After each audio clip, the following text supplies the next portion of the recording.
with a million smiles. Catching all the love from around the world. Whoa. Hey Shelly, won't you shine your light in the darkest times? You make it bright, Life's dream dreams, we're all by your side, Love doing what you do, girl. You're one of a kind, Shelly, Shelly, you're our light street star. Keep rocking your show, no matter where you are. Hey, Shelly from the block.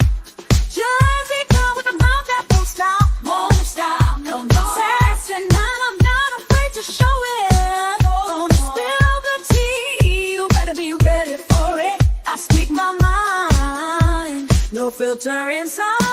Shelly's in the house, talking trash and truth. No sugar-coated blues. Then get out the way. Jersey girl with something to say. Shelly's in the house, time to break the rules. From hoes to the city, I'm the queen of cool. You can handle the heat, then take a hike. Shelly's in the house, drop the mic.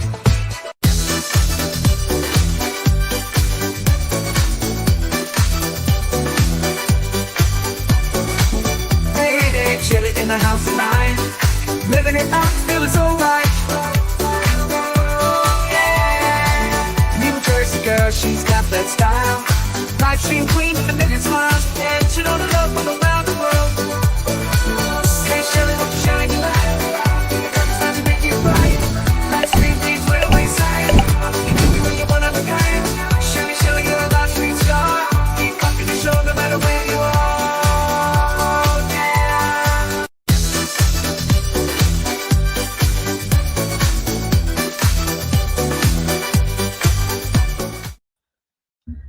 Good day, everybody. Happy hump day. It is Wednesday. This is Shelly, your mouthy mama at Talking Trash and Truths. This is Coffee and Chaos with T3. That's me.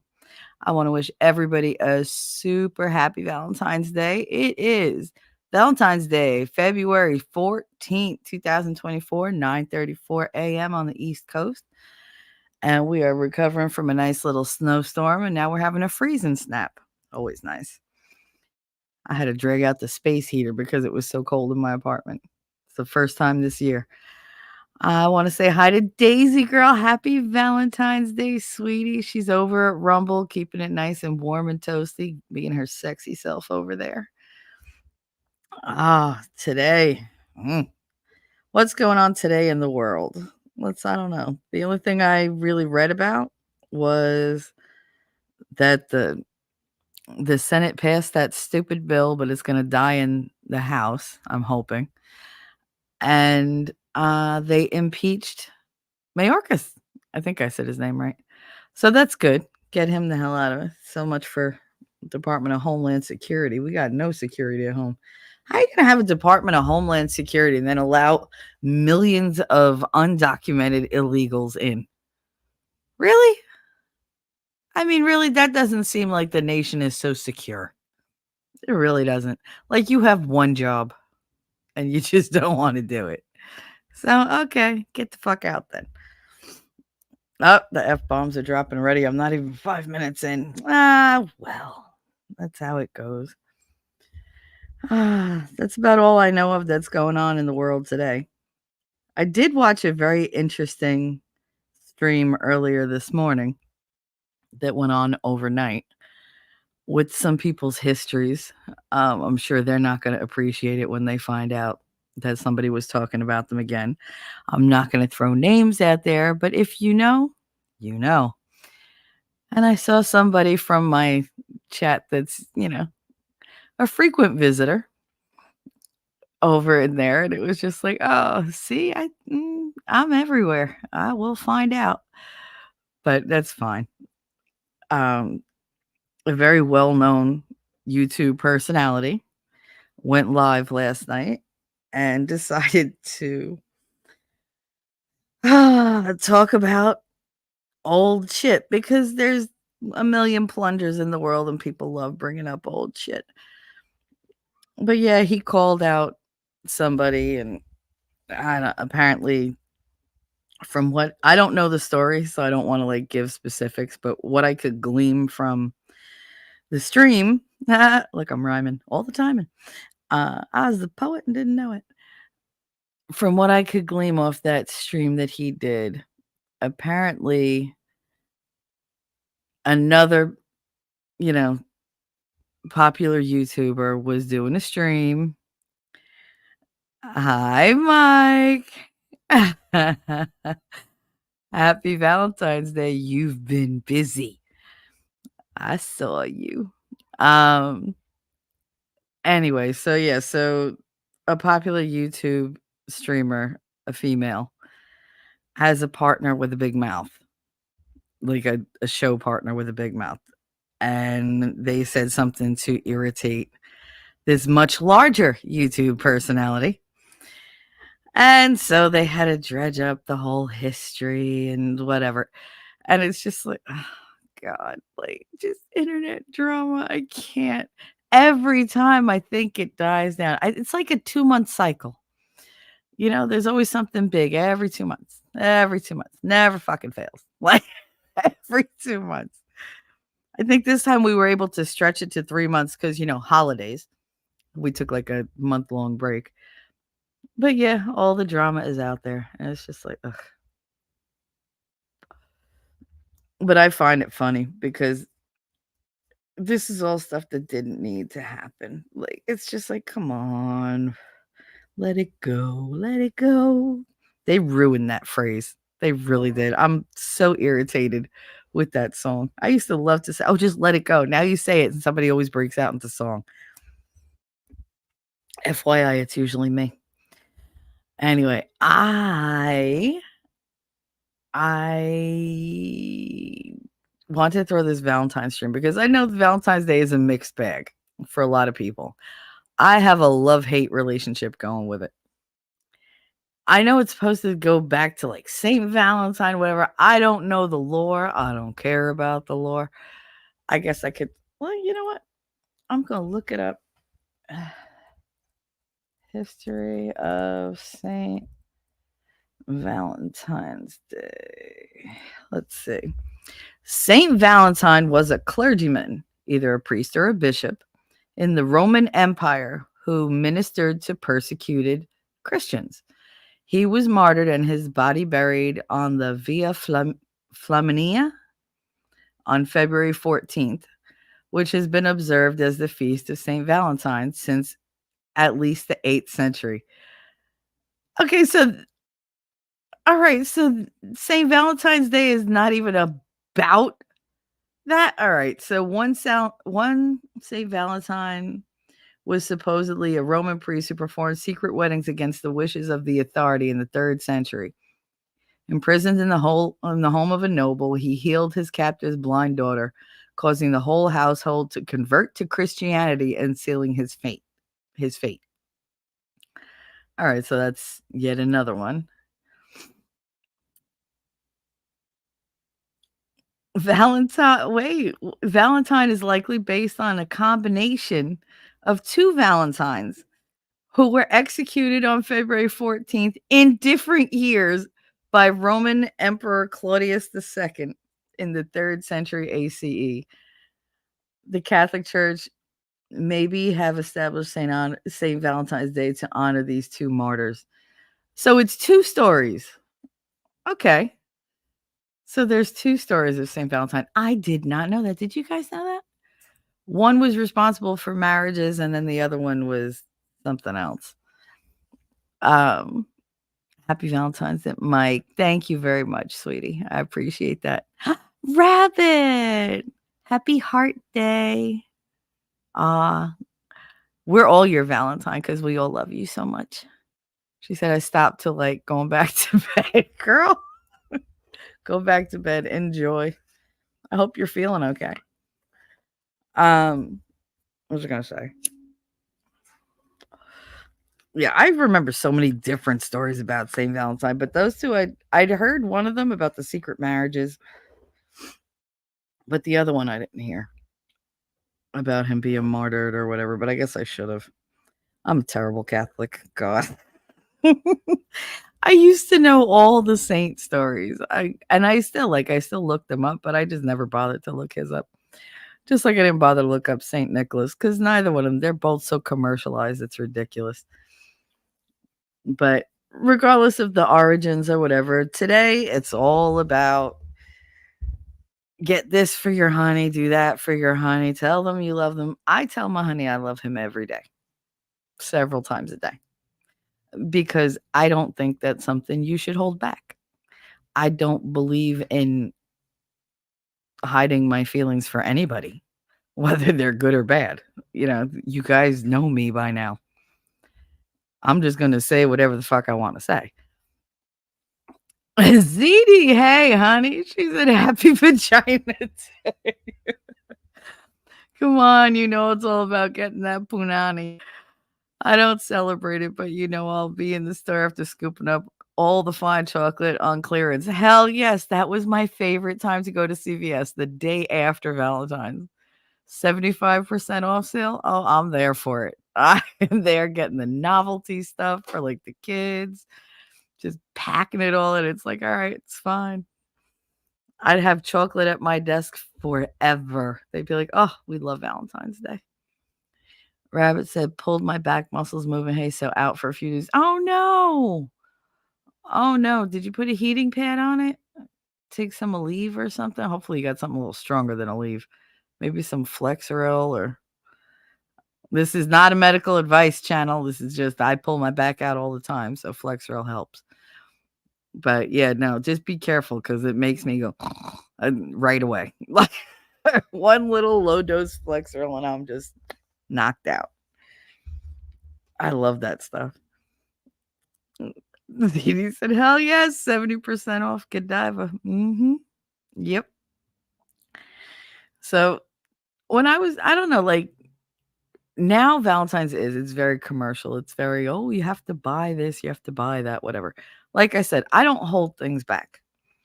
So yes, while I'll do something nice to, commemorate Valentine's for my honey, he knows good goddamn well that I love him with everything I got.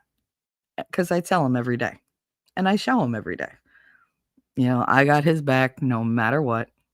I think the world of him, and I'm always proud of him. And I make sure he knows that. I think that more than anything is what you need to give to your partner, to the person that you're with. Because saving it all for one day, having one day to make you feel special is ridiculous. I try to make him feel special every day. And he does the same. He did make me a little something, though, for on here for Valentine's. And I'm not allowed to show it without, it's my new super chat thingy.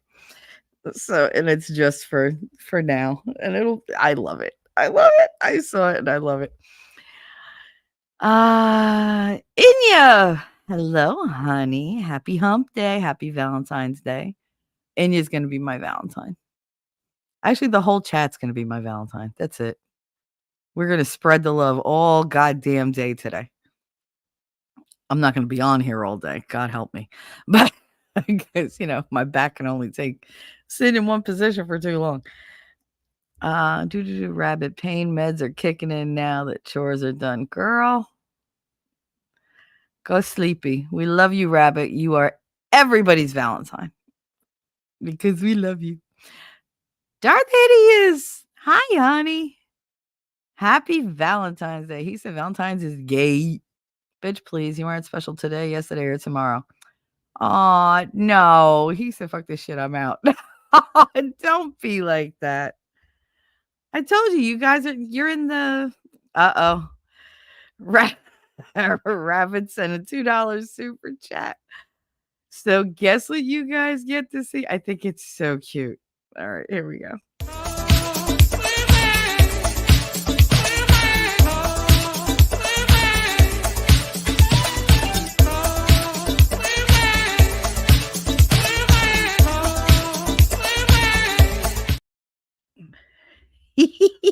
I want to see it again.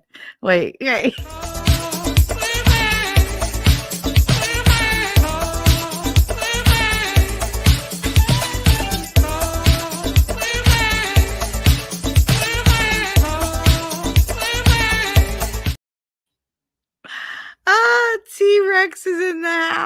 That's Rabbit with the $2 super chat. Happy Valentine's Day. Thank you, sweetie. You didn't need to do.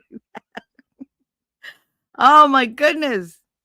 And we have Inya Mers with the $10 super chat. Need to see the video. Happy Valentine's Day. I'm going to show it again and then I'm going to do the other one.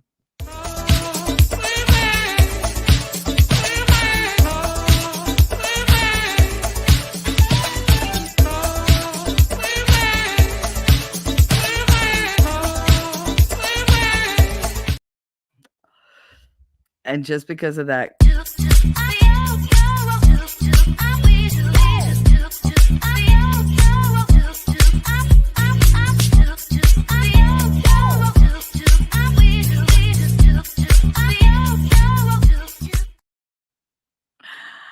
I am going to do a poll. Let's see. What's the question? Which is your favorite clip? So let's see. We got T-Rex original dance, T-Rex. Oh, I just threw Vaseline. That's a whole other video.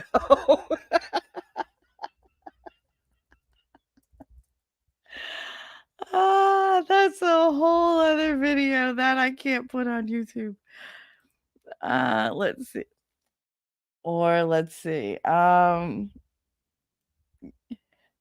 You know what? I'm just gonna leave those two. And do the poll. Go ahead. I'm gonna leave that poll up there.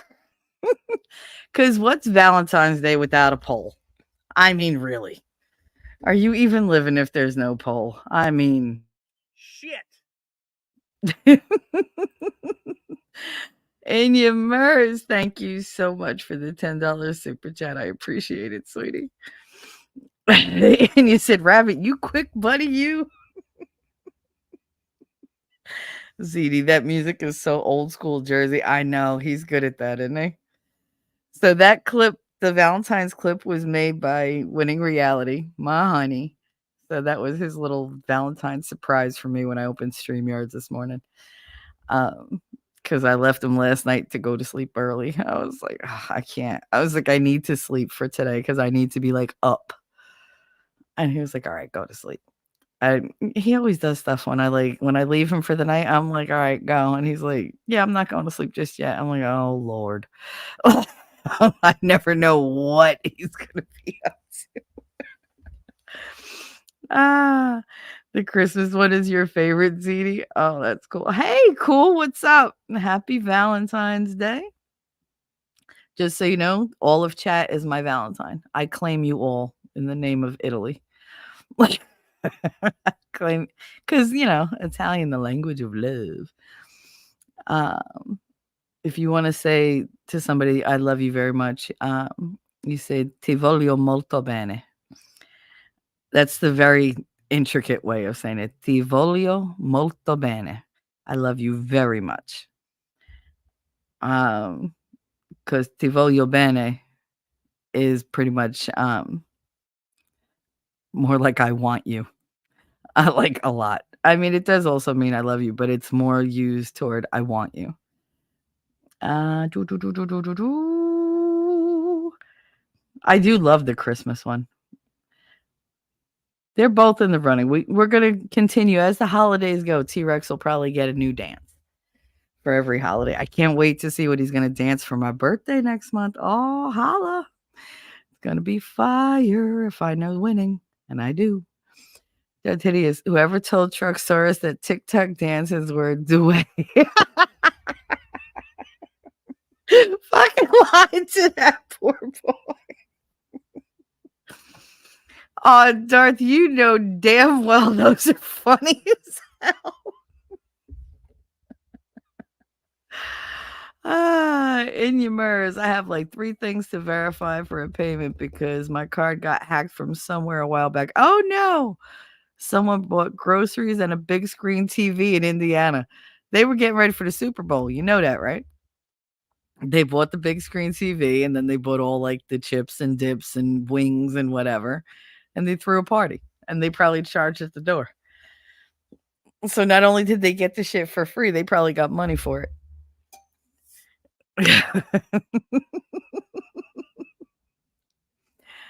Yes, like the difference between te quiero and te amo. I mean, you say te amo in Italian too, but that's more just like a love ya kind of thing. Um, at least the way we say it in my family. Though I love you doesn't get batted around very much. Oh, sure, Michelle. I know they're fucking hilarious. But I'm also not trying to get laid again in this decade. Okay, all right. I don't know how. Oh, because of the difference between I love you and I want you. You're not trying to get laid again in this decade, bro. You know it's only 2024, right? Like you got more than half a decade left to go. Don't sell yourself short. Jeez. I'm trying to get laid like this like hour. And unfortunately, he's way far away. I mean, I know it's got powers, but not from there. Uh Jacob, I saw y'all in there last night, but I needed to be up early myself, so I had to pass. We'll chat soon though. Oh, you saw us all hanging out in the I think we were in Winter Circle last night. Yeah, it was just he was playing video games with his spawn, who I love. And I was just being quiet. So T-Rex popped up, the nerd popped up, Grimmy popped up, and we had a good time. So it was fun. You should have stopped in just to say hi. But I understand the whole had to pass because you get sucked in, you start talking, then you're like, oh shit, 3 hours has passed. I jumped in there to say hi to T-Rex. And now it's 1:00 in the morning. This was at like 9:00, 8:30, 9:00. And I was like, oh, y'all just say hi. 1:00 in the morning. I'm like, guys, I gotta go to bed. Like, what the hell? I was like, this is ridiculous. We had a good time though. No, I mean truckosaurus. Well, we keep looking for lot lizards. I keep telling him, put the earbud in and I'll be your wingman. Like, just walk up to any chick and I will tell you what to say to her to get you laid. Like, it's not a problem. I will walk you through it. Because for damn real, I never got turned down by a woman or a man. But no, in person, like never. Inhumors, they ordered it online and I caught it before, thank goodness. Oh, good job. You are on top. See, that shit goes right over my head. Because it takes me forever to get to my emails, especially like last night I was busy like doing stuff. I was just like, nah. I checked my emails this morning. I was like, oh crap. I was like, I missed an important email. Always do. Tardetti might want to get laid again sometime in this lifetime. Listen, he's got the moves. My goal is to have T-Rex do that dance in front of like every landmark in America that he goes near and to video it, like to record it. Cause I mean, I just want that. I want that. I want him to do that. He ain't gonna, but I'm not giving up. I am nothing if not persistent. D'Artagnan is sure this sounds like an applicable idea. However, once the girl sees his TikTok dances, there go his getting laid chances. Well, we just got to make sure that, she doesn't watch my show. As long as she doesn't watch my show, which is the majority of the world, then he should be fine. Mike, he said, I love you more. Aw, you're so sweet. Ziti said you mentioned tarot cards before. Do you read tarot? Yeah, I don't. I tried doing it on here, but it just didn't feel right for me. It wasn't the right feeling. Those are very private for me. And I tend to take my time when I read them for people. So, yeah, but that's something that I've done since I'm 15 years old. So, almost 35 years now. I don't want to say I've done anything for 35 years.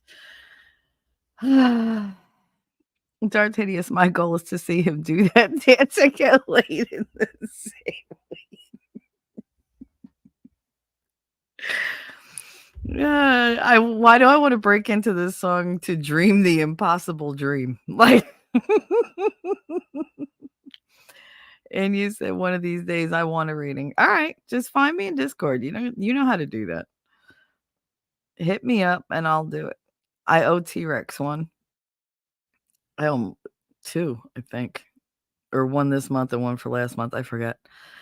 Dutch Hideous. I remember when you used to read the cards more publicly. When we both did, in fact. We were very good together. That was actually a really like that one stream that we did them together, that came out really good.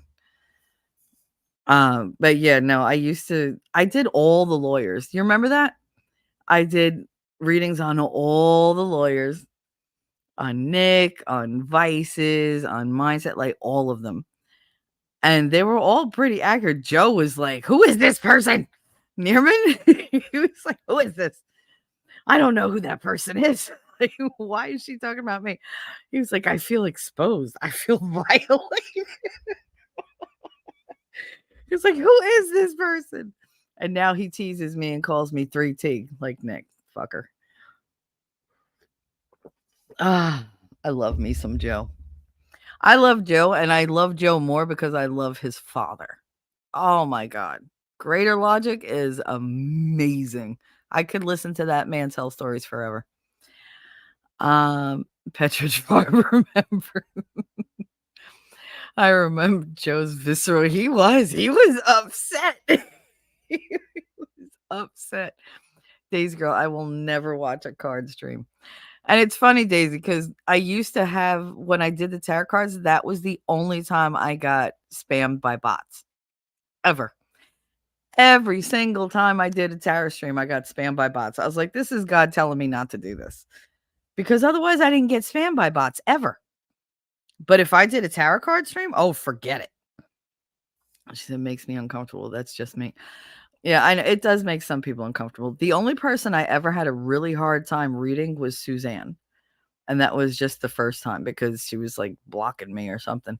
But then once she was like, no, all right, I want to give you a chance. I read her front to back. But again, it has to do a lot with I get help. You know, there's Chickapete's burn the witch. Whatever. I mean, my grandmother always called me La Stregula, the little witch. But I think it has to do with the fact that I've died a couple times. I mean, I was born, not breathing. And I did die a couple times. I'm on my 5th or 6th life right now. I can't remember. But that's why I get a lot of intervention. I'm very easy to read, but be careful what you read into my energy. Darth, your cards give me a headache. Like, he said it's fucking loud. Imagine. Yeah, yours are all about like the things that you hide. And the thing is, like, anybody who's gotten a reading from me knows I don't do negative readings. I will never tell you negative information because I believe in self-fulfilling prophecies.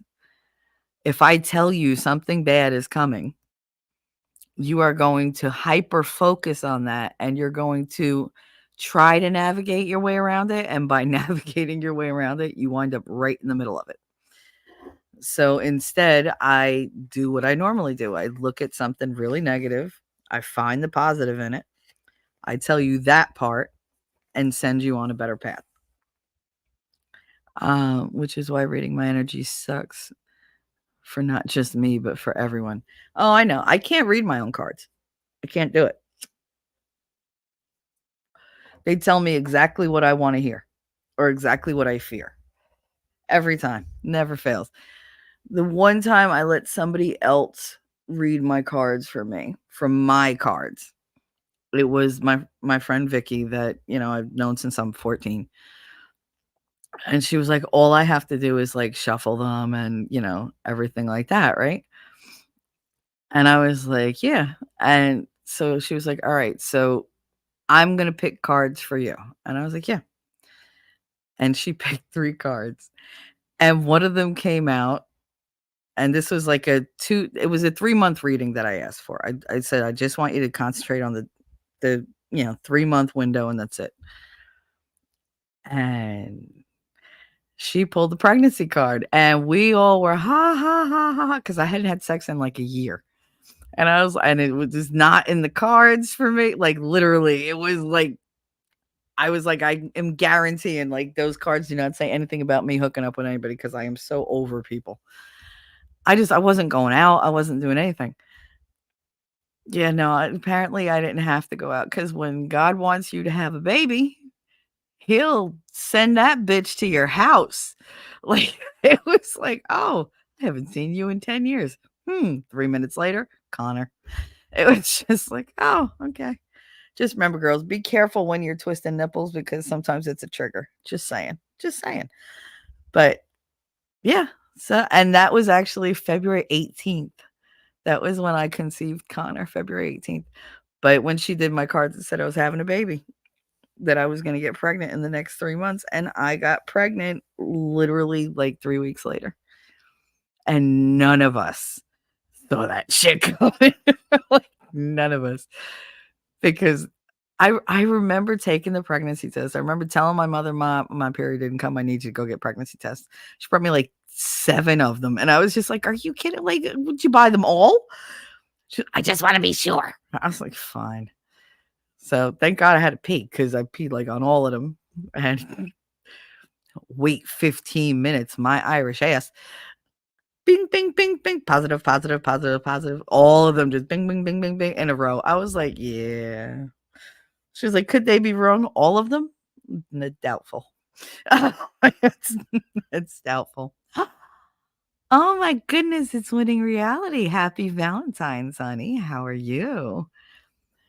We played your thing. There's a poll up, so people have to, choose what they like. Right now they have right now T-Rex Valentine's Dance is in the lead. All right. So thank you very much for that. That was very sweet. It was. For anybody that missed it, here we go.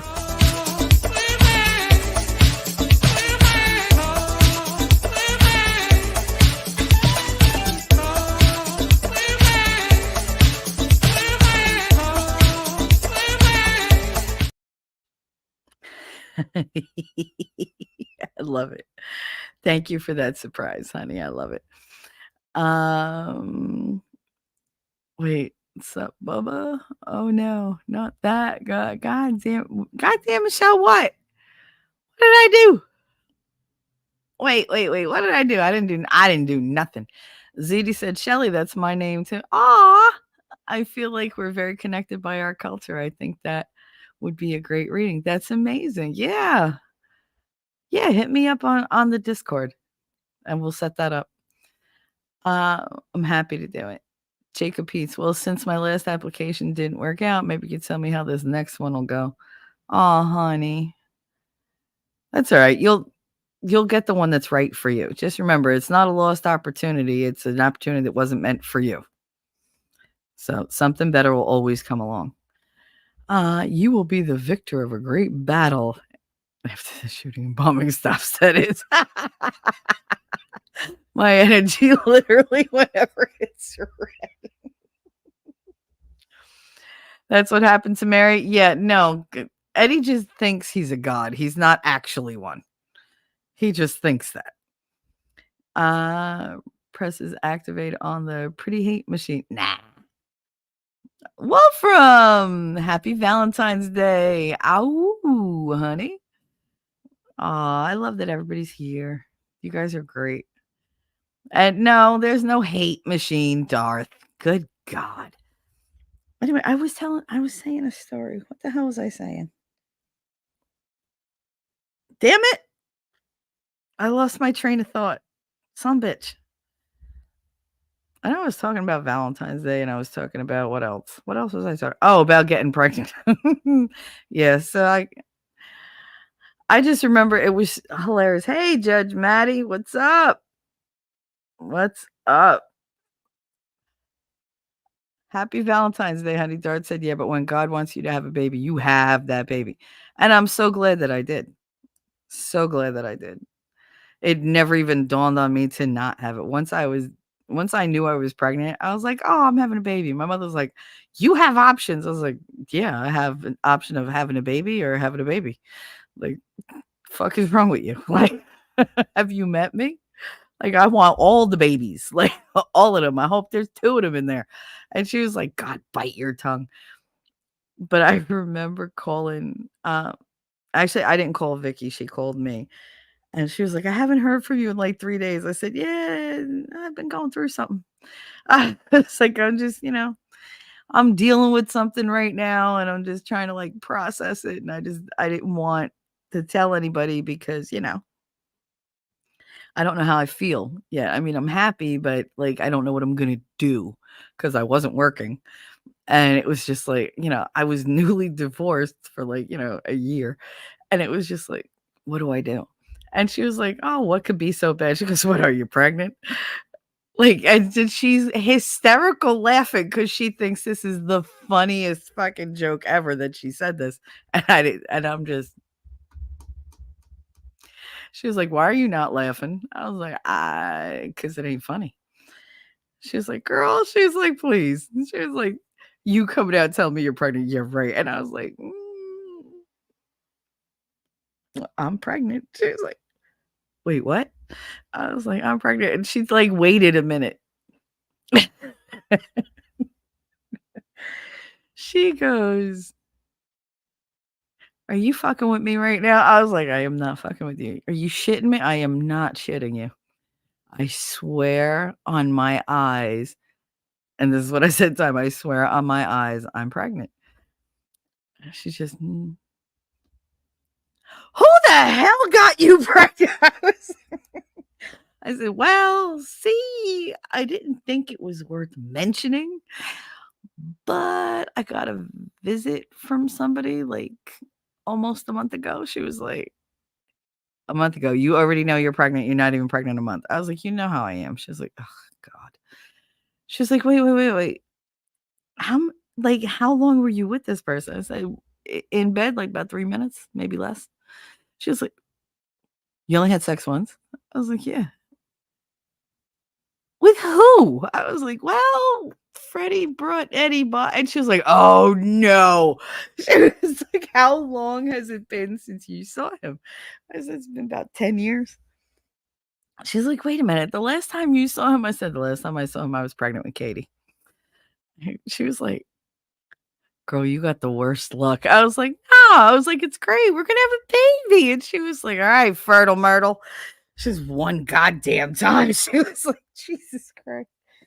I was like, "That's not the worst part." I was like, he had the nerve to be like, "Take it out. Take it out." And I was like, You can go fuck yourself." I was like, "I'll raise this baby all by myself." I was like, "If you're gonna be like of that attitude, I'll do it by myself." And I did. He had nothing to do with it. He didn't want nothing to do with it. As soon as the baby was born, he's like, "Who's the baby look like?" Fucking baby looks like Michelle. Like, what the hell? Doesn't look like me. It's got your chin. Nobody else in the world has that goddamn chin. Like, don't even. And the thing is, like, my son, when he laughs, especially when he's being a ball buster and he's being like shy about it, he looks exactly like his father. And I'm just like, how? How did you get how do you inherit genetically a laugh? Like, I don't get it. And he's just like, I don't know. But I mean, at least it's adorable on my son. But I mean, I love, love, love, love, love, love, love, love, love my son. That child saved my life in so many, so many, so many ways. I mean, he gave me a whole new outlook on life. And I really do believe that carrying him cleansed my soul of so much of the rage and anger and darkness that I had acquired over the years in between like Katie and him. Because it was miraculous. And that child came out perfect. I looked at him and swear to God, I said, "Oh my God, nobody's ever going to love you like mommy. And nobody's ever going to be good enough for you." And to this day, I hold true to those two facts. Like that's not opinion. Those are facts. Those are facts, Jack. Quite the man, that one. Listen, he used to be, but no, that, But I think that was meant. It was meant to be because I was, I was feeling a certain type of way and I was not going to give anybody a chance at a relationship like ever again. And I was like, no, she needs that baby. And I did. I needed Connor. I'm so like I'm much more geared for raising boys because he could do anything. And it's just like I'm just like, boys are so gross. And he's like, yeah, I know. He's like, at the end of the day, we had that whole talk and everything. And he was like, yeah, you're cool. I was like, I know. He was like, like slow down there, like slow your roll. Like you're not that cool, ma. I was like, damn, I had that coolness for like a half a second, then he snatched it back. Jacob Peets. Let's just say it's a company very aligned with my values. Starting over after 4 years here is scary though, but my principles are worth it. Listen, you do what feels right to you. I can't even begin to tell you. I can see how young you are, and that's not a slam. It's a beautiful thing. It's been a long time since I've had that whole, "Oh my god, I gotta start over." Now it's just like, "Ugh, I gotta start over again." Like, trust me, you are gonna start over many, many times in your life. You're gonna be like, "Oh, no, can't go any further there. Let me start from scratch." And it's gonna be good every time, and you'll get stronger for it. You get more resilient, more knowledgeable. You become something of an asset to everybody because you're varied and you've branched out, you're more experienced. So trust me, if you think this is scary, it's not going to stop. You're going to constantly reinvent yourself and start from scratch every time. Not just because of the opportunities, but because your needs and your desires change. They change over time and your maturity levels change. So you'll change. You'll want different things. You'll demand, different things. You'll want respect in different things. And if you don't get it one place, you'll be like, well, I know my worth. I'm going to go get it. And that's it. It's nothing to be scared of. It's a good thing. I mean, you're very brave for doing it, but don't be scared. Somebody out there will see what you're worth and they'll pay you accordingly. Don't settle for less. Do do do do do do do. Dun, dun, dun, dun. I'm just going through because I need to get caught up. Jacob Pease, I just don't like that callous attitude. So many men are never given the opportunity to know their own child. To express that as an option is disgusting to me. Oh, yeah, no, I completely agree. For somebody to just be like, oh, take it out. Like, you mean your kid? Because that's what it is. I mean, I don't care if it's a zygote. I don't care if it's still a friggin' cell. Like just one cell that's just dividing again and again and again and again. Like, or multiplying, however you want to look at it. Glass half empty, half full. No, babies. Oh my God, I love babies. I love babies. So telling me that was just like, oh, close the chapter on that one. Like that, I was like, I don't even care. Like, you can go. There's the door. Like, whatever. Don't let the door hit you where the good Lord split you. And my son is everything. He's just amazing. He makes me happy. He makes me sad. He makes me crazy. And I wouldn't have him any other way. I might have him going for my damn packages more often, but that's pretty much one of the few things that I would encourage change in. But as he is, I love him completely as he is. Oh no. And you said, hey, Darth and Daisy. Darth, you have a a pretty hate machine. Is it bedazzled? I know where you got the beads and jewels. Old butt plugs. Did anybody see? There was a short out there of a woman talking about, why is this teacher calling my husband and not me? And apparently her kid brought something inappropriate to school, and rather than call the mother, they called the teacher called the father because she was, I guess, uncomfortable talking to the mother. And she was like, yeah, so such and such brought something inappropriate to school, and just want you to be aware it's being sent home. And the kid apparently was told to bring something into the teacher because the teacher's so pretty. Like the teacher literally said, I'm so pretty, you should give me a gift. So the kid brought in a gift, and it was the mother's jewel topped butt plug. Now, I have been embarrassed by my children, but no. No. Let's keep the teachers out of it, please. Thank you very much. It was real pretty too. At first, I watched this short like 5 or 6 times because she showed it real quick, but didn't like point it out. She was just playing with it in her hand, which is also bizarre and unsanitary. But I was like, what is that? I was like, is that a ring pop? Like, what is that? Because that's what it friggin' looked like. Because the way she was holding it in her hand, you could only see the blue jewel on top. And I was like, I've seen something like that. Where have I seen something like that? Mind you, I don't own anything like that because that's one thing I don't do. But, a little TMI, but fuck that. Nope. And I'm like, what is that? I said, it looks like one of those cheap jewels that, you put in like they send you with like the Barbie doll that you get, like there's a hole in Barbie's hand and you get to like pop it in and then she wears the ring and you could change them, whatever. But it was like real cheap looking. And then all of a sudden, like on the second to last one, because I had to see it again for confirmation, she flips it and I saw the flash of silver and I went, oh no. I was like,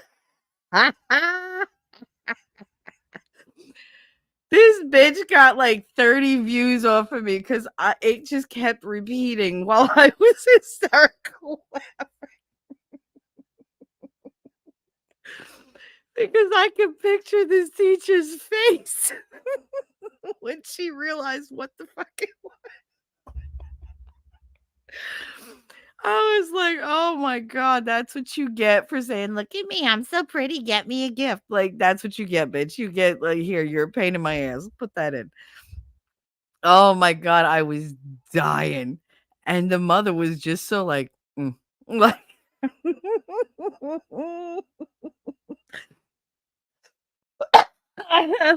oh my God. And the thing is, her husband is in the video with her, and he kept having to walk away because he didn't want to laugh on screen. I was like, how are you going to bring a butt plug to school? Lock that shit up. What is wrong with you? Oh, Lord. That's so funny. But yeah, all right. So see that. Thank you, Darth, for bringing up bedazzling or your hate machine and you bringing up bedazzling. So that's what he's going to bedazzle it with, all the gems from the top of old like butt plugs that he's used with exes. Always. I'm sure that they're engraved so he knows which ones they go to. Daisy Darth, go wash your mouth out with soap. He said, I have fresh bong water. Put a little Listerine in it, make it minty. Might wash my mouth out with smoke. There you go.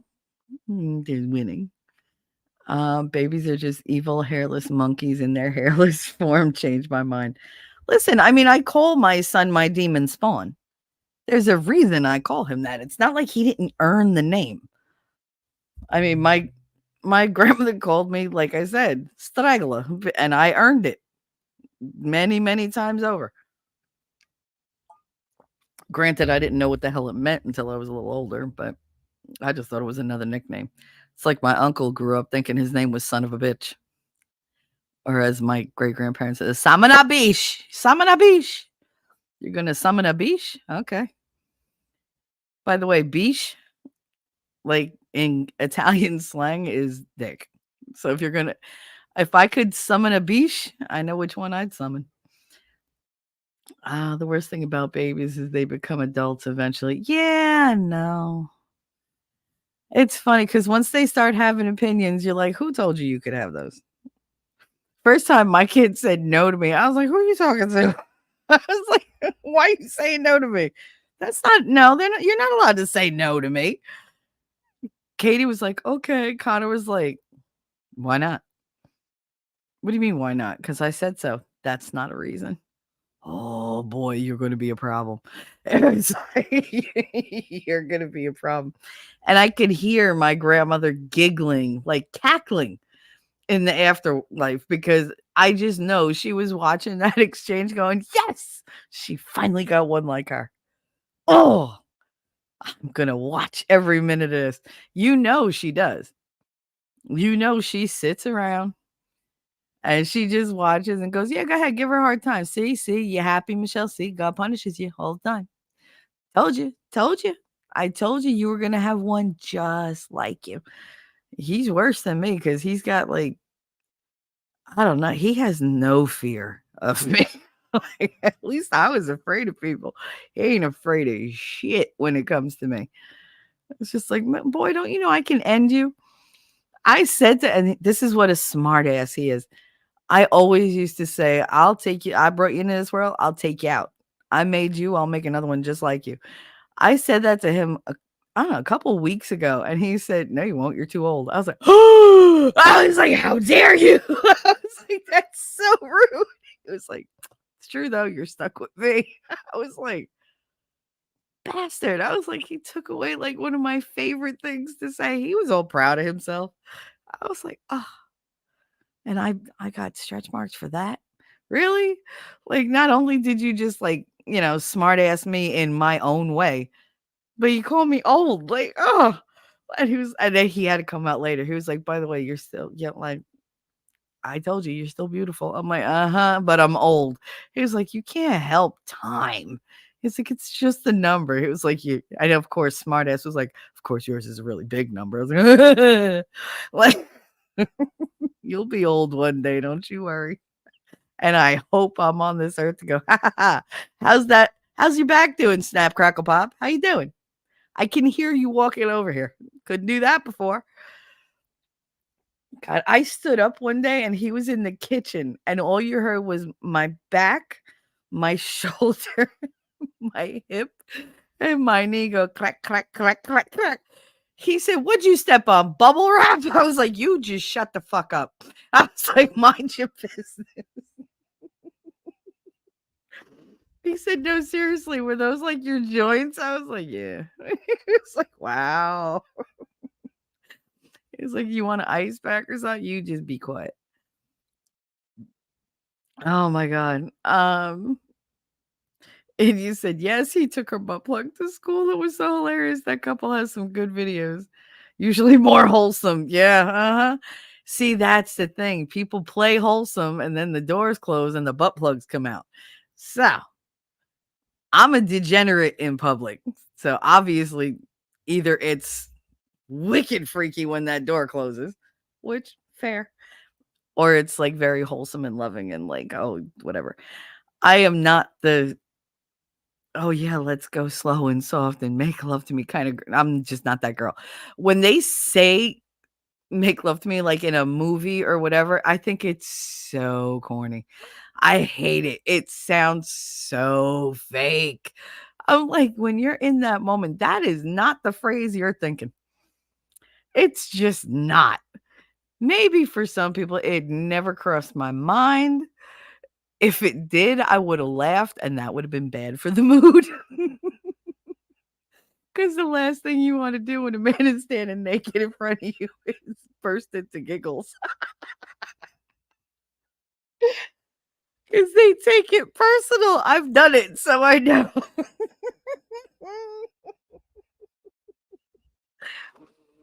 Oh god. I swear, and it doesn't, trust me, it doesn't work. Like, I would get the nervous giggles and I would giggle, they'd get all upset. And unfortunately, like, "No, no, no, it's not you," doesn't work. So it's just but yeah, no, FYI, ladies who are just starting out or maybe haven't done it yet, which if you haven't, why are you here? Um, This is not the place for newbies. Like, if you're pure, I love you. Go be pure, but you won't stay pure here. So just a forewarning. But yeah, no, like, just ladies giggling is bad. Once you get into it and you guys want to laugh mutually over something funny, it's all cool. But if he's standing naked in front of you, don't laugh. Or do and see what happens. But don't hurt that man's feelings. God. Not if you want that thing to work. Because trust me, ain't nothing like more deflating than laughing at your man when he's naked. It's just mean. Darth said, "Wow, a woman can make a good decision, even a woman as incompetent as the school teacher." Never mind. I thought a woman could make a good decision. Turns out I was wrong. Yeah, no, she ruined the whole, premise of getting on her like high horse about it when she said, "Give me a gift because I'm pretty." Like, what the fuck? Who are you? Go get yourself a man. Stop trying to like blackmail my kid. Oh, fucking gaslighter. Daisy girl, no one here wants to see you use God's name like that. Sure, we all slip and say it sometimes, but don't be calling no demons up in this chat. Nah. Behind me, Satan, praise God. Nobody's calling on demons. Darth Hideous said, Jesus knows my heart. Pretty sure everyone here does too. And if they don't, fuck them, Fanooks. I don't do that. Immediately followed by, fuck that. Need I say phrasing? Well, I mean, lately, not that even. Summon a beach and a Mai Tai. There you go. But that worked for my mom right up until I realized the exact same thing Connor just did. But I was like 8. Yeah. If I'm old and decrepit, wait till he starts pointing out that. Thank you very much, Darth. You could take decrepit and shove it right up your ass. Rude. That was not nice. Unbelievable. Bastard. Jacob P. When you're in that place, the only thing on your mind, in the great words of Kanye and Def Punk, a lot of harder, better, faster, stronger. I think most men now are just like, please. I think they're going at it and be like, please don't me too me. Please don't me too me. Please don't be a psycho. Please don't be a psycho. Because that's what you need to worry about, apparently. ZD, gotta go. I'll be back if I can. Happy Veggie Day. Happy Valentine's Day. Happy Valentine's Day, sweetie. I will talk to you soon. Hit me up on Discord and we'll talk about the tarot card reading. Happy fucking Valentine's Day to me. My good lighter went out, y'all. That happened to me the other day. I was very upset. I started using the damn, the torch that you use to light candles and stuff like that. But it's just, it was just such a pain in the butt. I can't fit decrepit up my ass. Sorry. Sure you can. Just borrow T-Rex's Vaseline. Did you miss it before when I said I was making the poll of which dance of T-Rexes he liked better? And instead of writing Valentine, I typed Vaseline. I was like, where's my head? Jesus. Me too, and other aspects of modern feminist law have killed my aspirations for getting laid again in this lifetime. Just find a non-psycho. I know they're out there. You got to pick the right kind of crazy. Don't pick vindictive crazy. Pick freaky crazy. Somebody who's a little needy, but, not going to like fuck you over. I mean, at this point, that's your best shot. Somebody who's going to be grateful for you and like think the world of you. She's out there. Or he's out there. You don't know. I mean, I know that you're like, more one way, but I mean, these days you never know until you get down to it. The problem with the holy shit The start music for a stream came up, forgot I had knocks. Oh my god, I hate when that happens. I did that once. I had Shizzy, like I was waiting for Shizzy's show to come on, but I was off somewhere else watching like I don't know, I think I was playing like a card game or something. And my house was so quiet and there was nothing. I was like, why is it so quiet?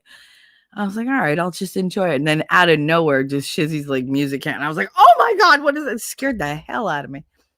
And it took me a good like 2 minutes to figure out where the hell it was coming from. I was like, oh, Shizzy went live. I was like, okay. They can just change on a dime and they're incentivized to do so. I know. And I've seen it happen. Not gay. I didn't say you were gay. Gay? You're definitely gay, without a doubt. But I just said you do go the one way. Like, the fuck? Do you like selectively listen to what I say? I've tried to cover like it's still early, dude. Granted, I've been up since 6:30 this morning. By the way, Darth, you might want to go check out a certain YouTuber's video that went live at like 4:00 this morning or 4:30 this morning, given the history on your favorite person. So you might want to go check that out. Not saying nothing. I'm not in it. I'm just aware of it. I'm letting you be aware of it so that she's aware of it. And you know who I'm talking about, because I'm not saying his name because I don't want to be put on the shit list. And that's that. But you might want to go give somebody a heads up. What was I going to say? Uh-oh. Am I getting yelled at? I'm getting yelled at. Anyway. So what was I going to say about, can I get someone to link my DM? Could somebody throw up? When is your next show, Darth? Is it tonight? I know Winning Reality has a show tonight, 8:00. I'm not entirely sure what it's about because he's keeping this one close to the vest. I'm not entirely sure. But Unveiling Reality is at 8 p.m. tonight. I will be in that chat. I hope you join me. Not gay, Michelle. Why do you have to write in big capital letters? I know you're not gay. But if somebody could throw up Winning Reality's link for tonight, I appreciate it. And if you could throw up Dart's, what do you want there? Your Rumble channel link? I know you prefer that one. I'd appreciate that too. And throw up your own. I haven't seen Lady here yet. Usually she's the one that throws them up. If they don't get thrown up now, I'll throw them up in a minute. Yeah, I'll send it later. I can't do two things at once. You know that. So, all right. So Valentine's Day. So I did promise you a couple stories because I don't know how long I'm gonna go, but yeah. So when I was pregnant with Katie, I was about 5 months pregnant on Valentine's Day. And you would think, I was with Miguel. We were together, I was trying to be, a good girlfriend, whatever. He was a dick. He was lazy. He didn't do anything. He wasn't interested in the pregnancy. And I tried being nice. I tried not to make him cry. And on Valentine's Day, I woke up. I lived in my mother's house. Like at that point, I was there for like 2 months. And I woke up thinking, oh, it's Valentine's Day. I had gotten him this like little stuffed animal that, said soon to be daddy or whatever. And I got up thinking, all right, I made breakfast for, my brothers and sisters. I got them off to school. I cleaned the house for my mother. I made dinner ahead of time. I made a big dinner for everybody.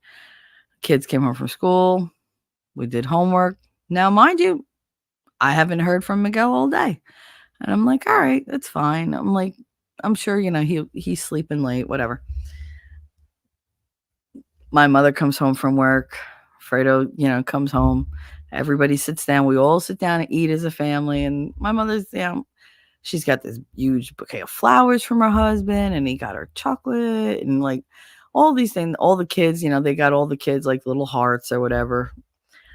And my mother got me a jar of marshmallow fluff and a jar of pickles, which if you understood how I ate when I was pregnant with Katie, that was like nirvana for me. Like it literally was ambrosia to me. And that's what I had, pickles with marshmallow fluff. So it was like, okay.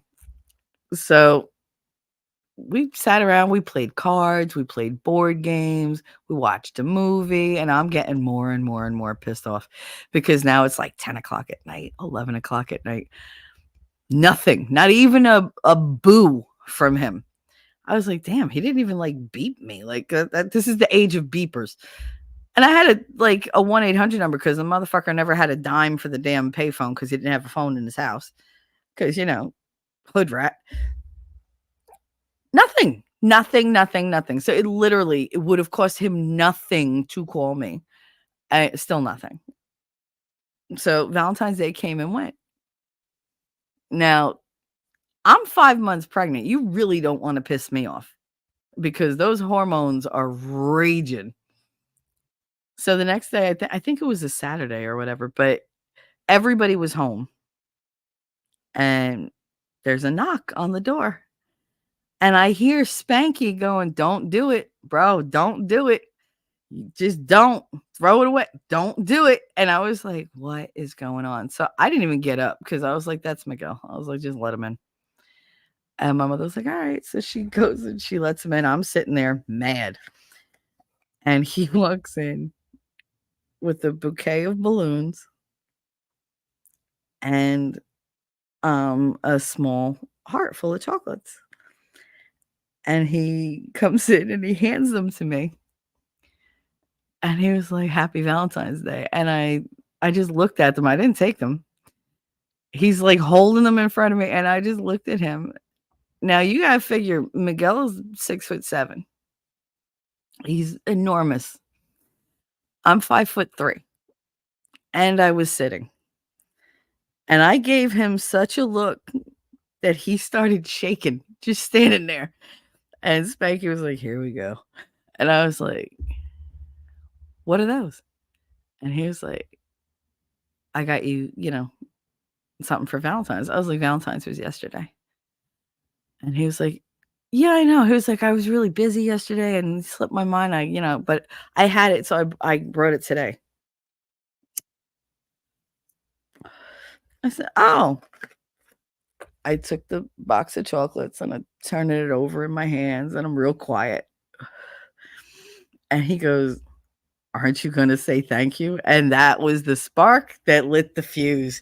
And I took that fucking heart and I fucking beamed him right in the face with it. And he was just like, "What the fuck?" I was like, "You have the nerve to show up at my fucking house with clearance sale fucking candy that day after fucking Valentine's, pretending that it's Valentine's, and I'm carrying your fucking baby. Are you kidding me? Oh man, I lit into him that he cried like I've never seen him cry. I mean, he was no. I never left my seat, but he had a bloody nose, he had a busted lip.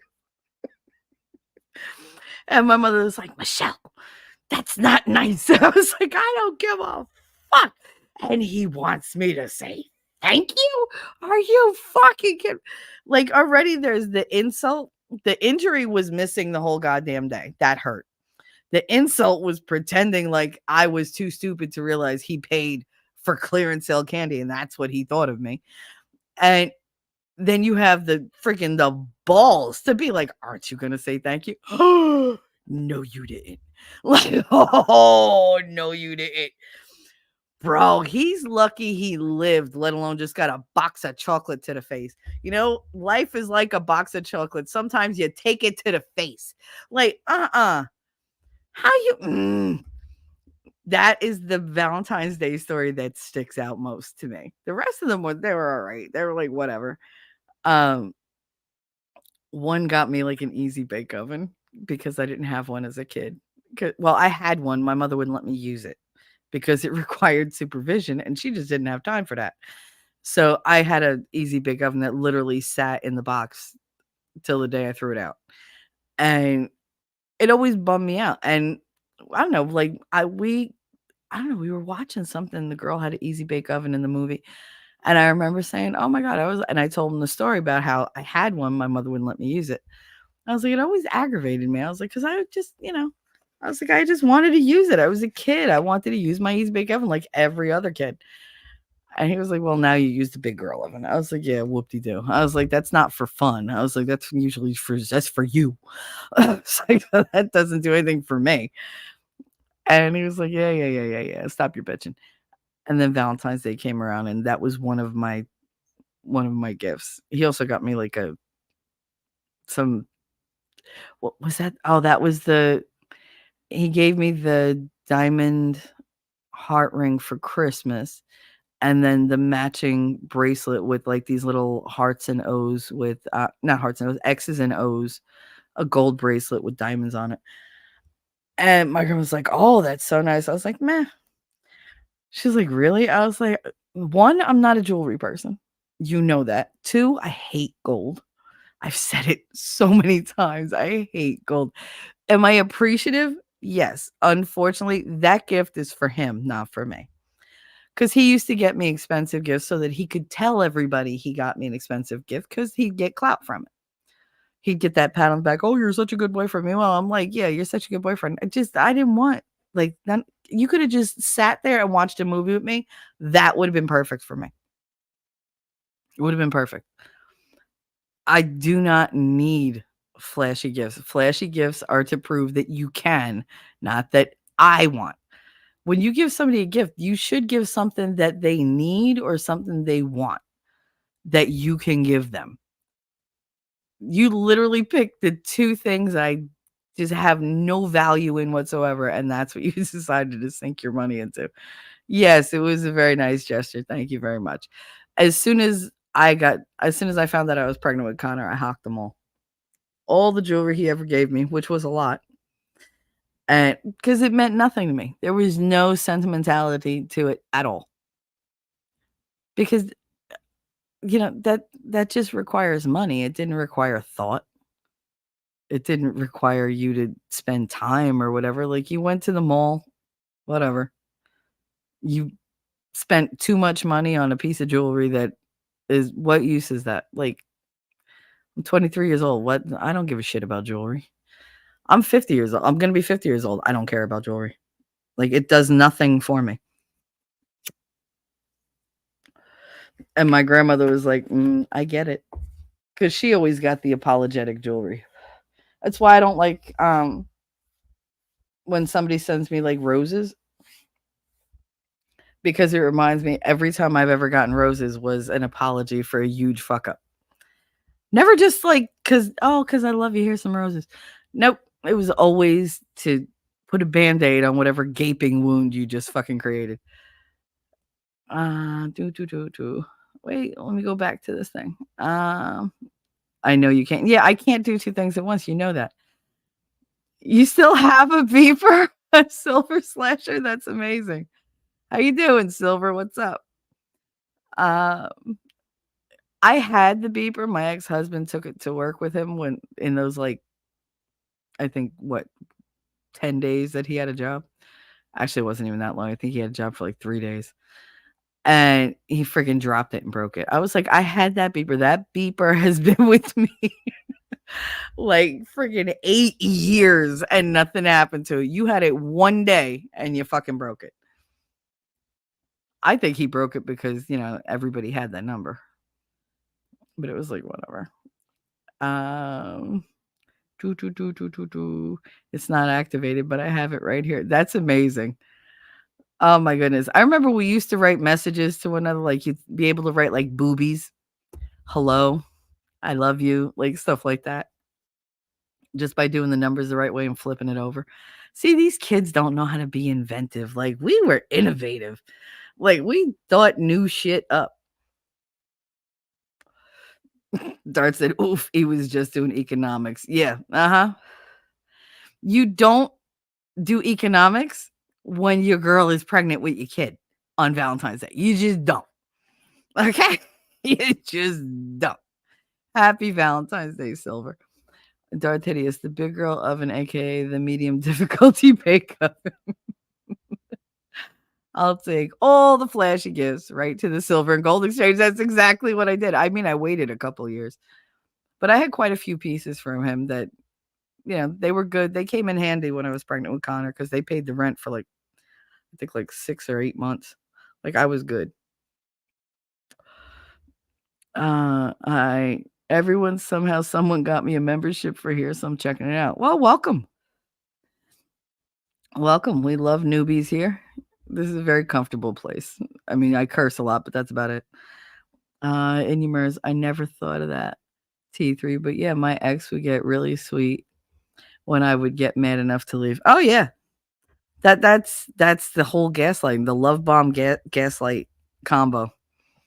Oh my God, you mean so much to me. Here, look what I got for you. It's so wonderful. Look, it's gold. You mean so much to me. I spent so much money. I swear to God, yeah, you took it the wrong way. I'm so sorry. You wouldn't be like this if it wasn't for your father, or it wasn't for your childhood, or it wasn't for your trauma. Da, da, da, da. It's like, It's like, okay, so you're a fuck up and you're an asshole and it's my fault. Got it. Got it. Message received. Thank you very much. You received that message enough. You believe it. But yeah, no, there was always a gift whenever one of them would fuck up. And I'd be like, no, you don't have to go through all that with me. I'm not that person. If you screw up, explain it to me. Like, explain your side to me, and I'm going to tell you my side without a doubt once I can speak. Because when I'm really angry, I can't talk. I just cry because I'm so angry. Like, I choke on my words because I want to rip you to shreds, and I know I can't. I'm like, don't be that girl. Don't be that girl. Don't do it. Don't do it. Don't say what you're thinking. That you can't take that shit back, girl. Like, just shut up before you're the one that's wrong. But apologize. Like, sincerely apologize and don't do it again. How about that? Like, that goes a long way with me. It goes a hell of a lot, farther with me than, oh, I fucked up. Let me buy her flowers. No, no, no, no, no. You buy me flowers because you want to make me smile or you love me or whatever. You don't buy them to say, oh, I'm sorry, here's flowers. No, because now I'm going to equate that with every time I get flowers, I'm going to wonder what you did that you're sorry for. See, they were investments in your future.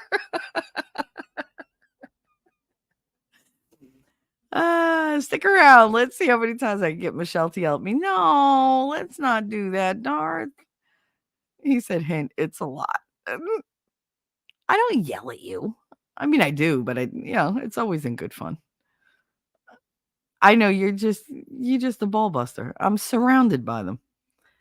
I mean, like knows like. I'm a wise ass going way back. Yeah, everybody say welcome to Silver. It's good to have you here. Hang out.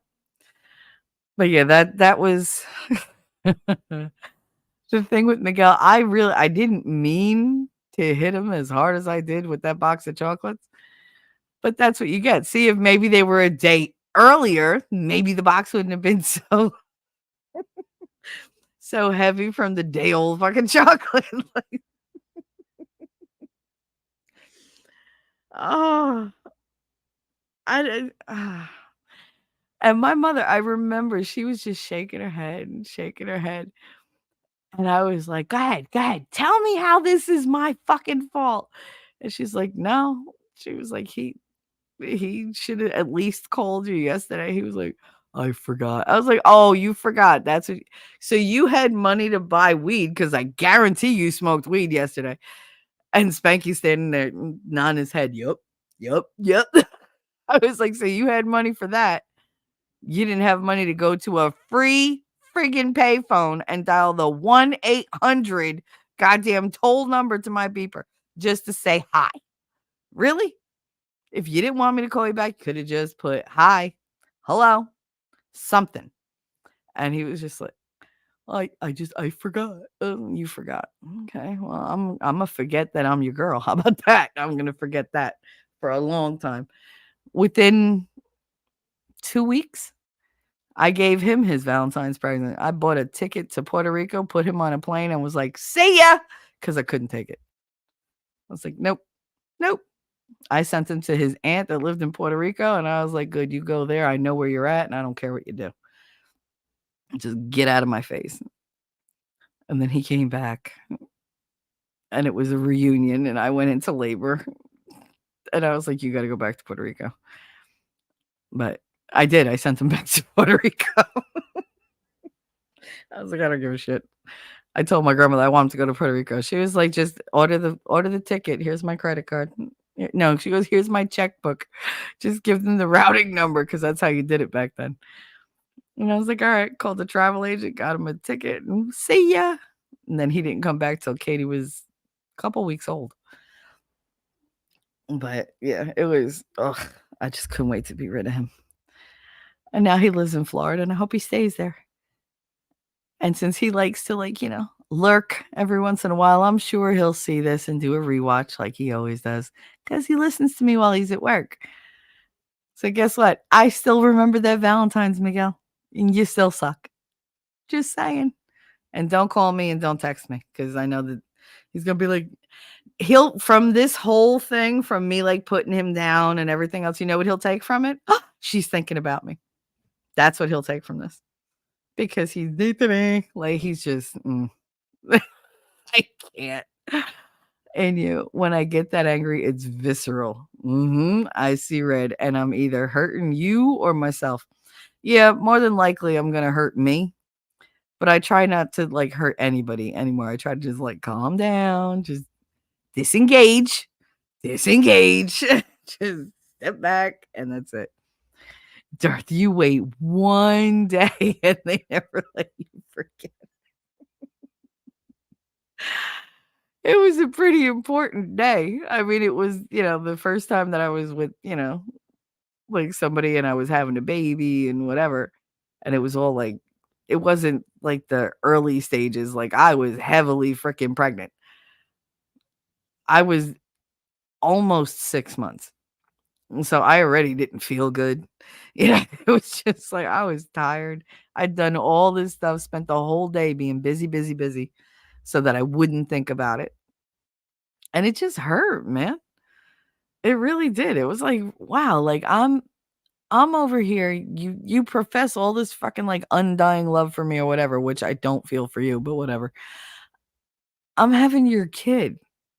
You couldn't call me? You couldn't get me a card. You could have made me a friggin' card. Jesus. Nothing. Oh, I was so upset.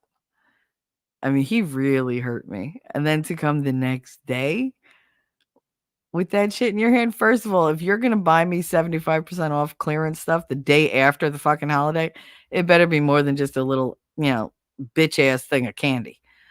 Like, you better go get all the candy. Like, get one of each. Like, get all the candy, get, like, bubbles, get whatever. Whatever the hell is on sale, you better buy one of each. Like, fuck you. Happy hump day, Puffer. What's up? Happy Valentine's Day, sweetie. The whole chat is my Valentine. Every one of you. Because chat is good, chat is live, and chat is sexy. You are all sexy as hell. And I love you guys. I'm glad you're here. And yeah, I made that same Weeton incense. Like, he was derp. Merp. Yep. Just the one day. You just wait one day. I was like, all right. Oh, you want to have sex? Guess what? Wait till tomorrow and I'll give you 75% off. Like, that's what we're going to do. You'll get 25% of the sex. Didn't even notice Valentine's Day is on hump day. I know, right? See? If you're lucky, one leads to another. You never know. Never know. They're interchangeable, aren't they? But yeah, so that's my most fun Valentine's thought. Um, let's see, my ex-husband. Y'all know that he never gave me anything. Like never gave me flowers, not he didn't even give me a card. He gave me a DVD of Gone with the Wind when we first got together. And it was for my it was for my 26th birthday. And God, it was so long ago. And I was so happy because I love Gone with the Wind, my favorite movie. And he gave that to me because we had talked about like my favorite things or whatever. And I said, I need to go buy that movie. I just haven't gotten around to it. And it just happened that we were meeting up like the next week and he got it for my birthday. Puffer, I got married on Valentine's Day. That was destined to die.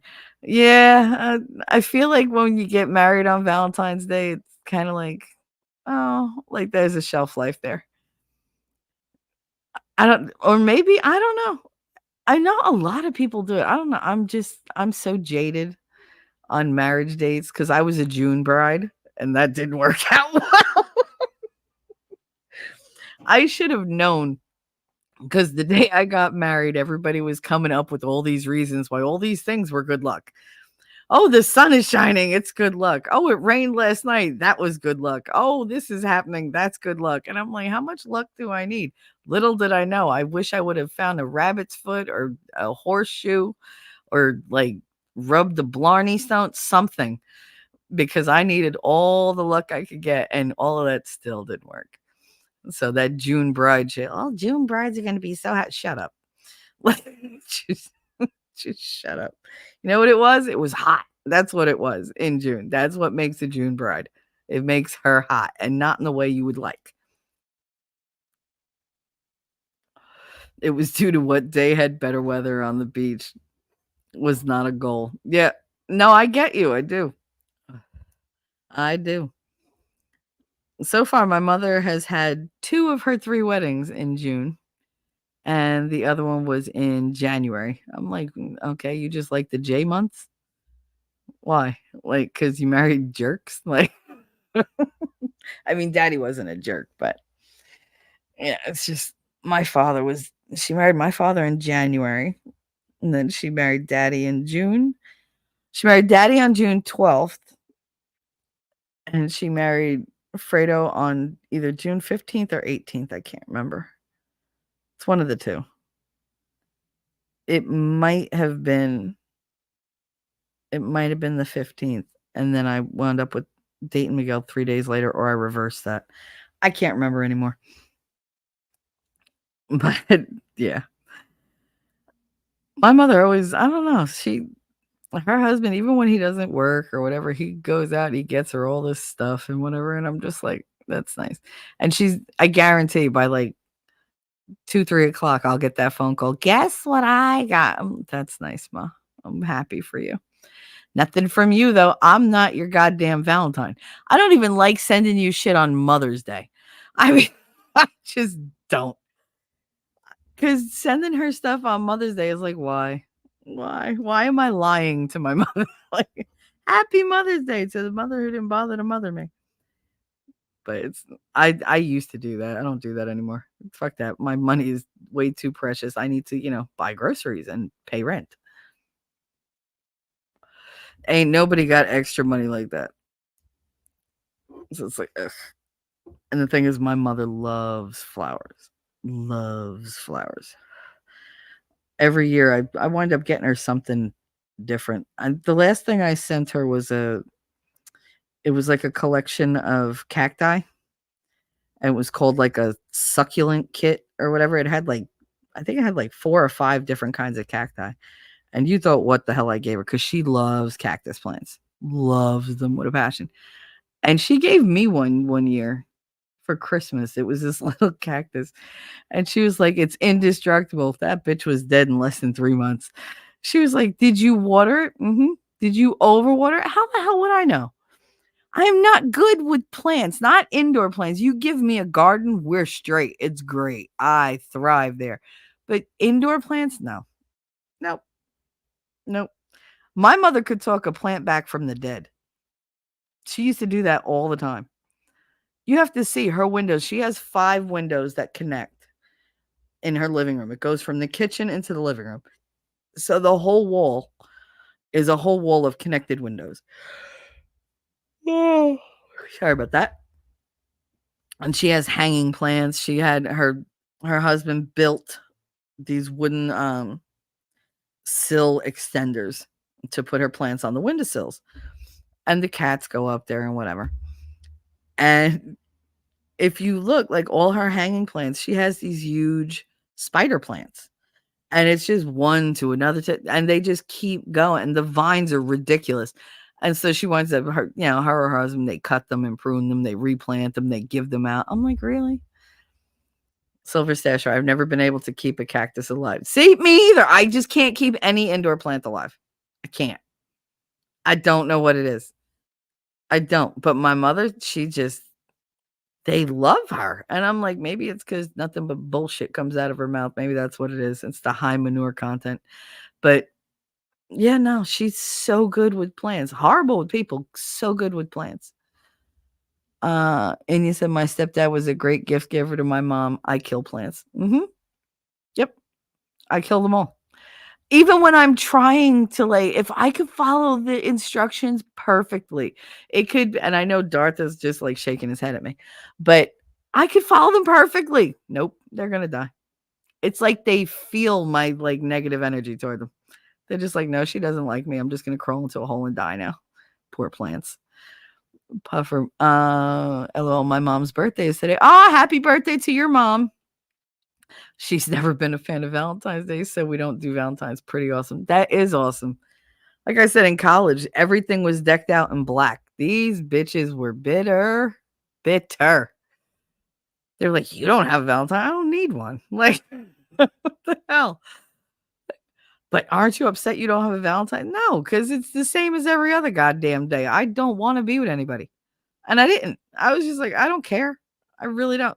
Oh, let's go. We're going to play Barbara Streisand and Barry Manilow. And we're going to listen to what the hell was that one song? It wasn't Johnny O. But it was like one of those type songs. It was like Love Me for Life or whatever. But it had such a sad melody to it. Love Me. It wasn't Johnny O. Maybe it was Stevie something. I forget. It was a long time ago. I mean, we're talking 35 years. You're lucky I remember the name of the song. But yeah, it was a nice song, but such a sad melody. It was depressing. Castro, what's up, honey? Happy Valentine's Day. But yeah, no, so it was so funny. They had all the doors were covered in black butcher paper. They had black tablecloths, like the cheap black tablecloths that you buy in the dollar store, hanging on the walls. And there was oh my God, it was just terrible. And I remember walking onto the floor going, what the hell happened here? And you could just smell the despair and just the thirst because they were just so bitter. These bitches were bitter, bitter, bitter, bitter. And it was just whatever. I didn't care. I was whatever. But it was so funny to watch them be all depressed. And I'm like, but why are you all sad? You were fine yesterday. And now today you're all oh, nobody loves me. Nobody loved you yesterday either. You weren't upset about it then. Guess what? Nobody's going to love you tomorrow either. So suck it up, buttercup. It's a new fucking day. And my mom had plants inside and outside. She had African violets in her window. I don't know how she did it. My grandmother, African violets were her favorite. And she always had them in the kitchen on the windowsill. God help you if you did anything to those African violets. If she saw even the tiniest little brown spot on a leaf, oh my God, she had to doctor this whole thing. And it was just a whole big freaking deal. And it was all right, they're cute, but I don't want anything that's that much fucking work. I just don't. I need very resilient plants. That's why I thought cactus would be the way to go, but apparently no, I can still kill those. And Puffer smiles. Nah, it's a great excuse to pick myself up a candy bar if I'm alone. I mean, that's the whole point, isn't it? That's the best part about Valentine's Day, the excuse to bake something, to go buy chocolate, to eat a chocolate, whatever. Be like, that's all right. Today, it's like Christmas, like the calorie don't count. And yeah, yep, in her kitchen, she had a deep windowsill. Yep, my grandmother did too. And she had the African violets right in the middle of like this whole row of them was the infant of Prague. And she had an infant of Prague planter, like this little planter, so she could have one growing out of his ass, apparently. But yeah, the whole obsession with the African violets used to drive me crazy. She was so upset when we went to the new apartment complex, like when we went to the temporary apartment, because there was no place that got the right light for her African violet and it died. She was so upset. It was like the last one she had.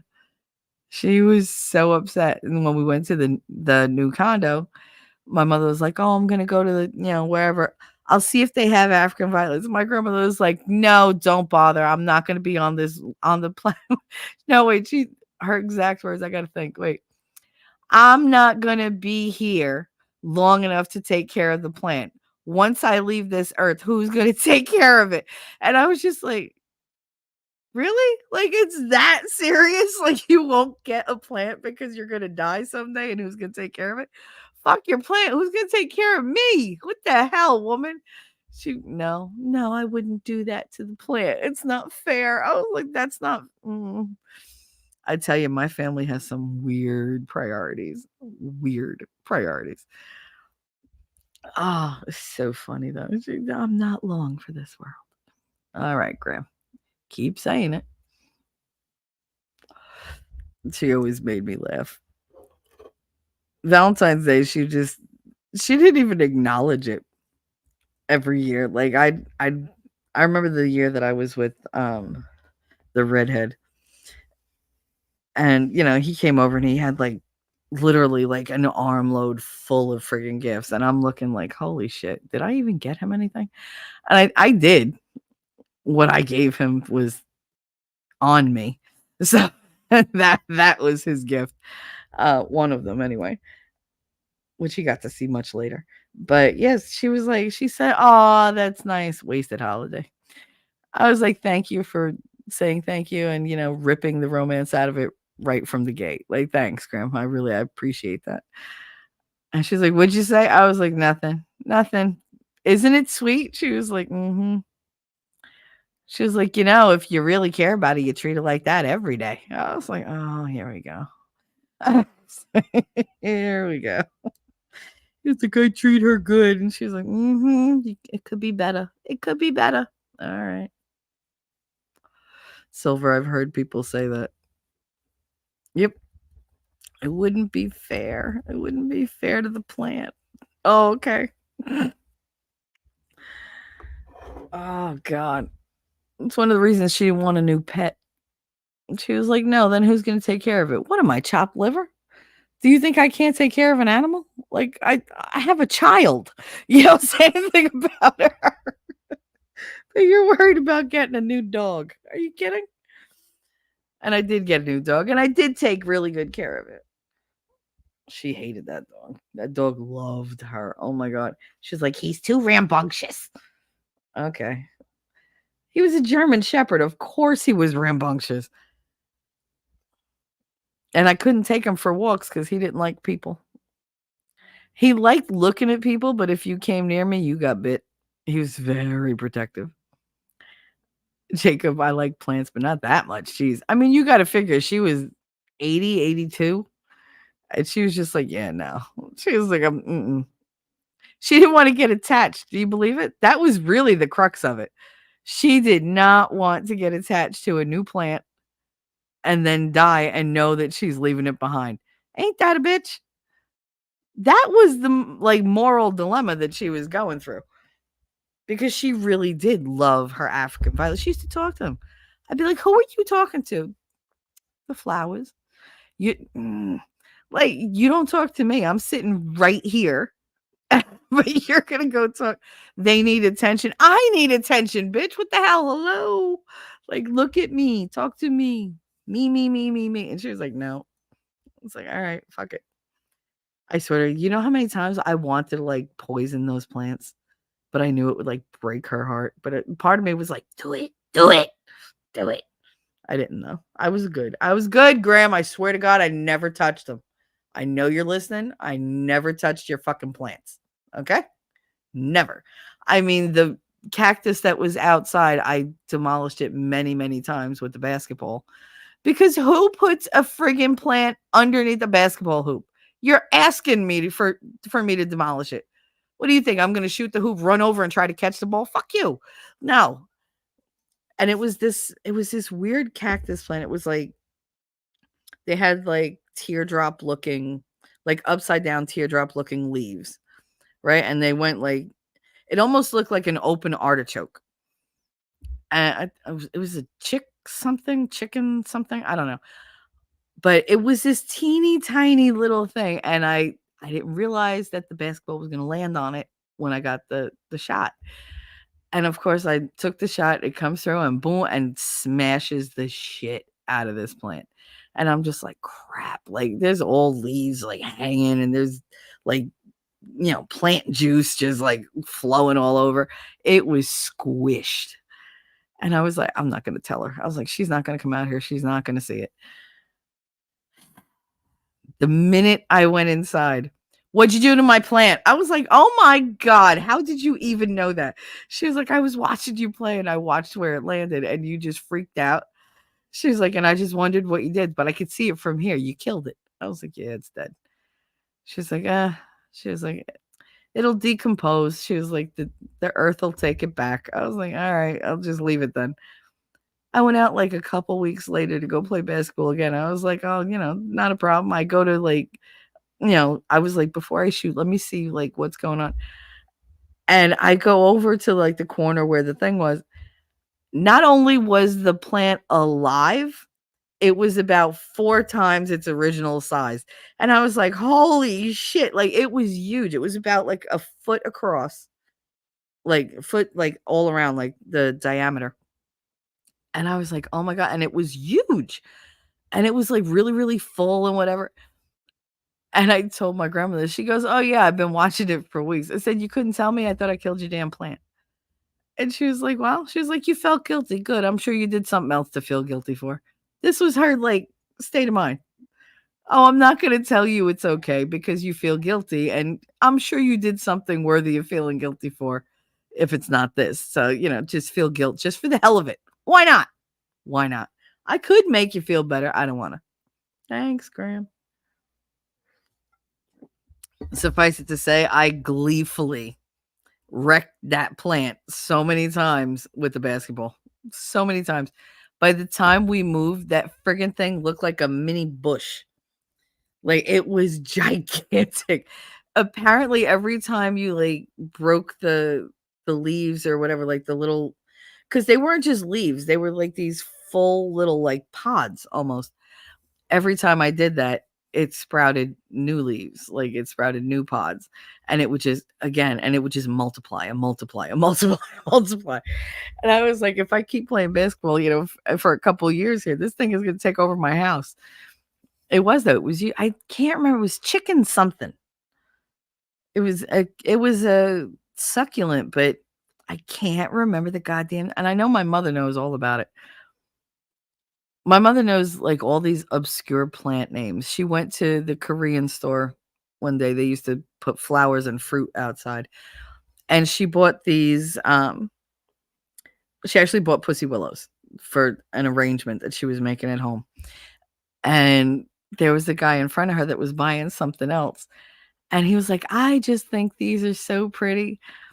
I wish I knew what they were called. And because she's my mother and has no filter, she said something, they're called cock something.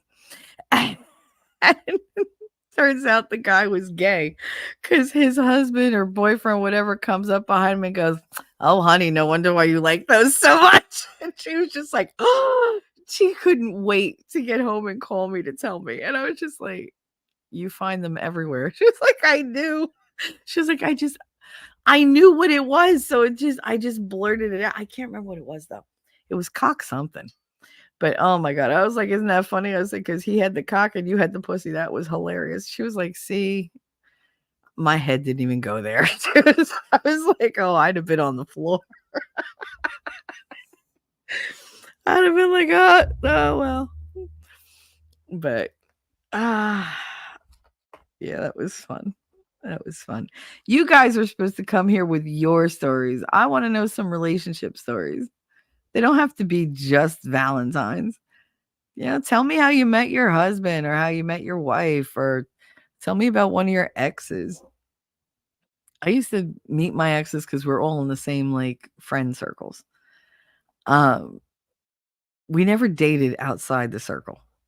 You just didn't. It was so hard to bring somebody new into like a set group of friends because they didn't always like the personality didn't match. And when you're friends with people for like 10 years or so, you have a lot of inside jokes, like a lot. So to get somebody else up to speed, it's a pain in the ass. So you want to like be with somebody who knows the background, who gets the jokes, who they know who your friends are, they know who their friends are. Everybody gets along. You're just like making the family bigger. You're not like, you know, you're not trying to like remake the wheel or whatever. And I did that for years and years and years, and then I met Brett. Oh god. My ex-husband could not be further from the type of people that I hung out with if I tried. Mainly the people I hung out with were Hispanic. Um, they all lived down the projects. Everybody talks slang. None of them were a blonde-haired, blue-eyed Viking from Minnesota. None of them. Who didn't talk, by the way. Who didn't talk. Who now says he's autistic. And I'm like, you're something. But yeah, no. I pulled up with him and they were just like, who the fuck is this? Like I was like, oh, I met him on the internet and da, da, da. And they're like, wait. He's not even from Hoboken, which was a huge no-no. And I was like, no. And I was just like, I tried to like incorporate him in little by little. No, it just wasn't happening. They'd try talking to him and he'd just sit there like a lump on a log. I mean, And I'm like, did you not find that funny? I don't get it. What do you mean you don't get it? Like, are you kidding? Like, I don't know. It was the weirdest thing. He didn't understand anything that we did. And he was like, why are you guys always talking? He's like, I never met anybody who talked over each other so much. I'm like, it's called conversation. We're talking back and forth. He was like, you're arguing. That's not arguing. It's not arguing. That's just how we talk. Like when you're in a family, you get louder. And my friends were my family. But yeah, he didn't get it. And he was so uncomfortable all the time. And I felt so bad for him because I was just like, how do you go through your whole life not having like any kind of social skills? Like none. It never dawned on me that my friends would be intimidating because they were my friends for years. I mean, I'd been through everything with these people. I'd been through, like weddings and deaths and, sick pets and babies being born and colicky babies and unplanned teenage pregnancies and like assault, and we've been like almost arrested and like everything with these people. And so they didn't intimidate me in the slightest. He was terrified of them. Terrified. He was like, I don't know if somebody's like they're gonna whip out a gun, or I'm like, these are my friends, they're not gonna whip a gun out on you. God, even when he went and fucked up and I showed up with a black eye, they still didn't. I mean, Spanky wanted to, but yeah, no, like nothing happened because I was like, no, we're not. Just leave him alone. Leave him alone. I'll take care of it. Just leave him alone. I'll let you know if I need help. All right. But yeah, so I don't know, he was terrified to talk to them. Hold on.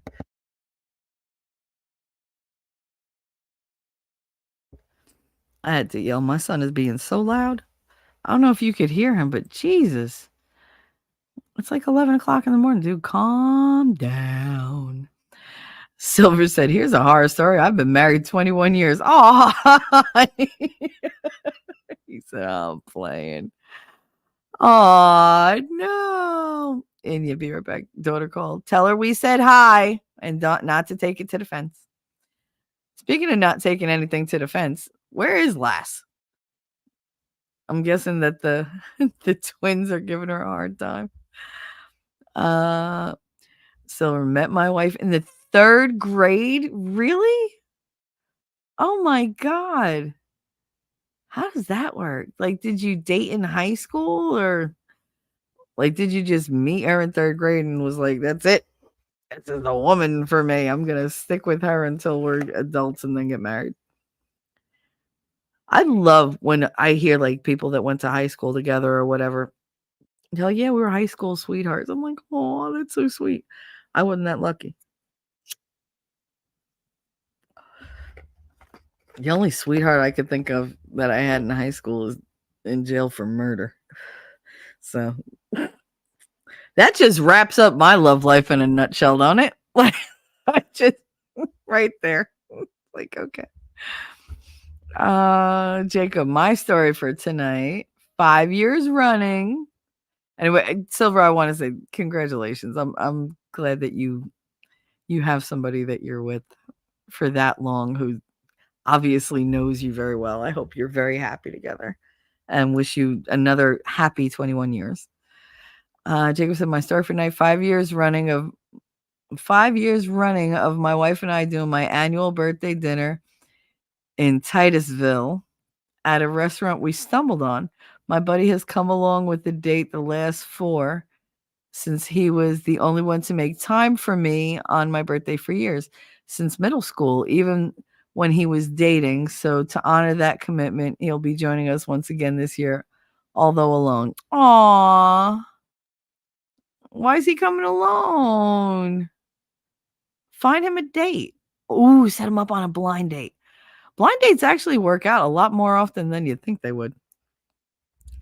I'm of the opinion people are not good at choosing for themselves. They're just not. So sometimes you need a friend to be like, you know what? I know somebody who's good for you. That didn't work out for me because every time my friends were like, oh, I know this guy. I'm like, no, come on. Like, if that's your friend, why would you inflict me on him? You know, I'm not ready. I am not relationship material. I'm just not. I was so mean. So mean. After my divorce, I was like, I don't want to be in a relationship. My friend Vicky was always trying to set me up. Oh, I know this guy. I don't care. But I know this guy. I don't care. Oh, but you'll really like, if I really am going to like him, I don't want to meet him. Like, I don't want to be with anybody. I am concentrating on raising Katie. And then, of course, Eddie popped up, and then I was concentrating on raising Connor. And she was like, you got to get out. You got to meet somebody. I got to raise this little man. I got to take care of her. And I got to raise a little man. Like, that's the only man in my life. So until Connor was like 6, I didn't date again. And even then, it was not dating. It was purely like just to scratch an itch, and that was it. And it was like, oh, thank you so much. Bye. Like, here's your cookie. Here's your sandwich. Get the fuck out. And don't call me. Don't text her. I'll text you. Don't worry. And I never texted them. I ghosted so many fucking people that I dated. Oh, it was terrible. As soon as I'd be like, 2 minutes into the date, I'd be like, no, this is done. This is over. I did have one guy that was much older than me that I dated for a while. Tito. He was fun. We didn't have like any kind of like real emotional connection, but we used to make each other like really, really like hysterically laugh. And we had fun whenever we went out. So I mean, eventually we were like, yeah, I think we're better as friends. Like, cuz I'm possessive and you're like so commitment phobic, it's ridiculous. Those two things would not work. But as friends, we got along great. We still get along great. I don't talk to him often, but he's got this he always went after much younger girls. And I had a serious talk with him one day and I was like, dude, not for nothing, but you want to be happy. Now you're pushing like at the time he was pushing like 55, I think. And I was like, you're up there. Like your kids are grown. They're having kids of their own. You're a grandpa. Stop dating girls younger than your kids. And he was like, but there's, they still like me. I was like, no, they like your wallet. I was like, trust me, it ain't you. I was like, I love you to pieces, but no, there's no 21-year-old that's looking at you going, that's the sexy man for me. I was like, I'm not putting you down. You are sexy in your own right, but not for her. She's 21. She wants babies. You're done with babies. She wants, a house. You ain't buying this bitch no house. Like, you ain't getting married again. So, like, why are you fucking with these young girls? And he was like, have you seen the titties on them? I'm like, yeah, I know. But eventually he smartened up and he started dating this lady that was his age. And he's so happy. He's like, oh my God, she's so good to me. And, we have wild sex. He was like, she's just so sweet and she's so thoughtful and she can cook. I was like, see, that's the one right there. That was his big complaint. He was like, what happened to everybody under 40? None of them can cook. He was like, none of them can cook, like, at all. He's like, and not only can't they cook, they don't want to learn either. Like, you're like, oh, you know what? I would love it if you like did this for me. They're like, well, you can keep loving it because I'm not doing that. One of them actually said to him, oh, that's something a wife would do, and I'm just your girl. And he was like, and if you don't do it as my girl, you ain't never gonna be my wife. Like, that's right off the table. And he was, as soon as those words came out of her mouth, he was like, He told me, he was like, yep, she not wife material. No, she never will be either. Like, she will never be my wife.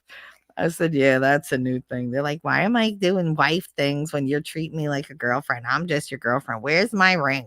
He was like, what is that bullshit? I said, yeah, I don't get it either. I was like, whatever. Everybody wants to label shit. They're like, oh, I'm not doing that because I'm not at this level. You ain't getting to that level with that attitude. I can tell you that. Jacob, only one to make time for. Oh, I read that. And you said Valentine's has always just been for my kids, I guess. One year I ordered myself a cake that said happy birthday to me. My ex wasn't that into anyone but himself. Not a great gift giver. Yeah, no, I get it. I do. I mean, that's like every year for my birthday, I've always made my own cake. Last year I didn't even bother to have one. It's like whatever. Yeah, I didn't even care. But yeah, I've always baked my own cake as an adult. And it's mainly like I bake it how the kids like it. It's not even a cake I want. It's like I bake it the way they like it. But yeah, like Valentine's Day, I used to go all out on Valentine's Day for my kids, even this year. Like I didn't get to do much, but like I got them heart-shaped cupcakes and I got them like a bag of their favorite like snack candy. Like Connor got Sour Patch Kids and Katie got Swedish Fish. Like just little stuff. And tonight we'll eat something. We'll probably have cheesesteaks because that's their favorite. And it's just it's always been for my kids. It's always been for my kids. Connor came out at 12 o'clock on the dot and was like, happy because I was on a call. He didn't want to like say it. He was like, happy Valentine's Day. I love you. I was like, thank you. I love you too. Go away. Like, happy Valentine's Day. Katie made sure to come out like a minute later and she said the same thing. And I was just like, oh. But yeah, they like when I do little stuff. But I mean, I used to go all out. It used to be like all the candy and stuffed animals and everything else. And it was like balloons. And I always made a big deal of my kids because they're the loves of my life. They are. Romantic relationships aside, those can, start and end out of nowhere. But the love that you have with your kids, that's forever. So yeah, they will always be considered the loves of my life in that respect. But yeah, and yeah, I've been there. Like the ones that only think about themselves. It's like you don't have to be a great gift giver, but I mean, be sweet, be nice. Actually say you love me, and if you can't say the words, like act like it. Like for real, but genuinely. Silver Stasher. We actually started dating sophomore year. Aw. That's so sweet. I love stories like that. Like I love Rabbit's story about her husband. Rabbit, if you don't know Rabbit, she is the GOAT mod. And I don't just mean for Valhalla. She is the greatest mod of all time. She's the Gomat. Um, no, she's the Gamote. She's the Gamote. She's the greatest mod of all time. And we love Rabbit. We love us some Rabbit. She is the queen of Kansas. She rules over the chat when she's in it because nobody will fuck with her because they all love her. They're not afraid of her, but you don't want to disappoint Rabbit either. I think if I ever disappointed Rabbit and she told me, it would break my heart. I'd cry like such a little bitch. I absolutely would. I would cry. But she met her husband and they didn't have kids together. I think he already had kids. But she met him, and whenever she describes him, he passed away a little while ago. And she found YouTube and she found all of us with chats going, and she kind of adopted us as her kids. And so she takes good care of us and she's always around. But she was really brokenhearted because her husband and her, they were a team.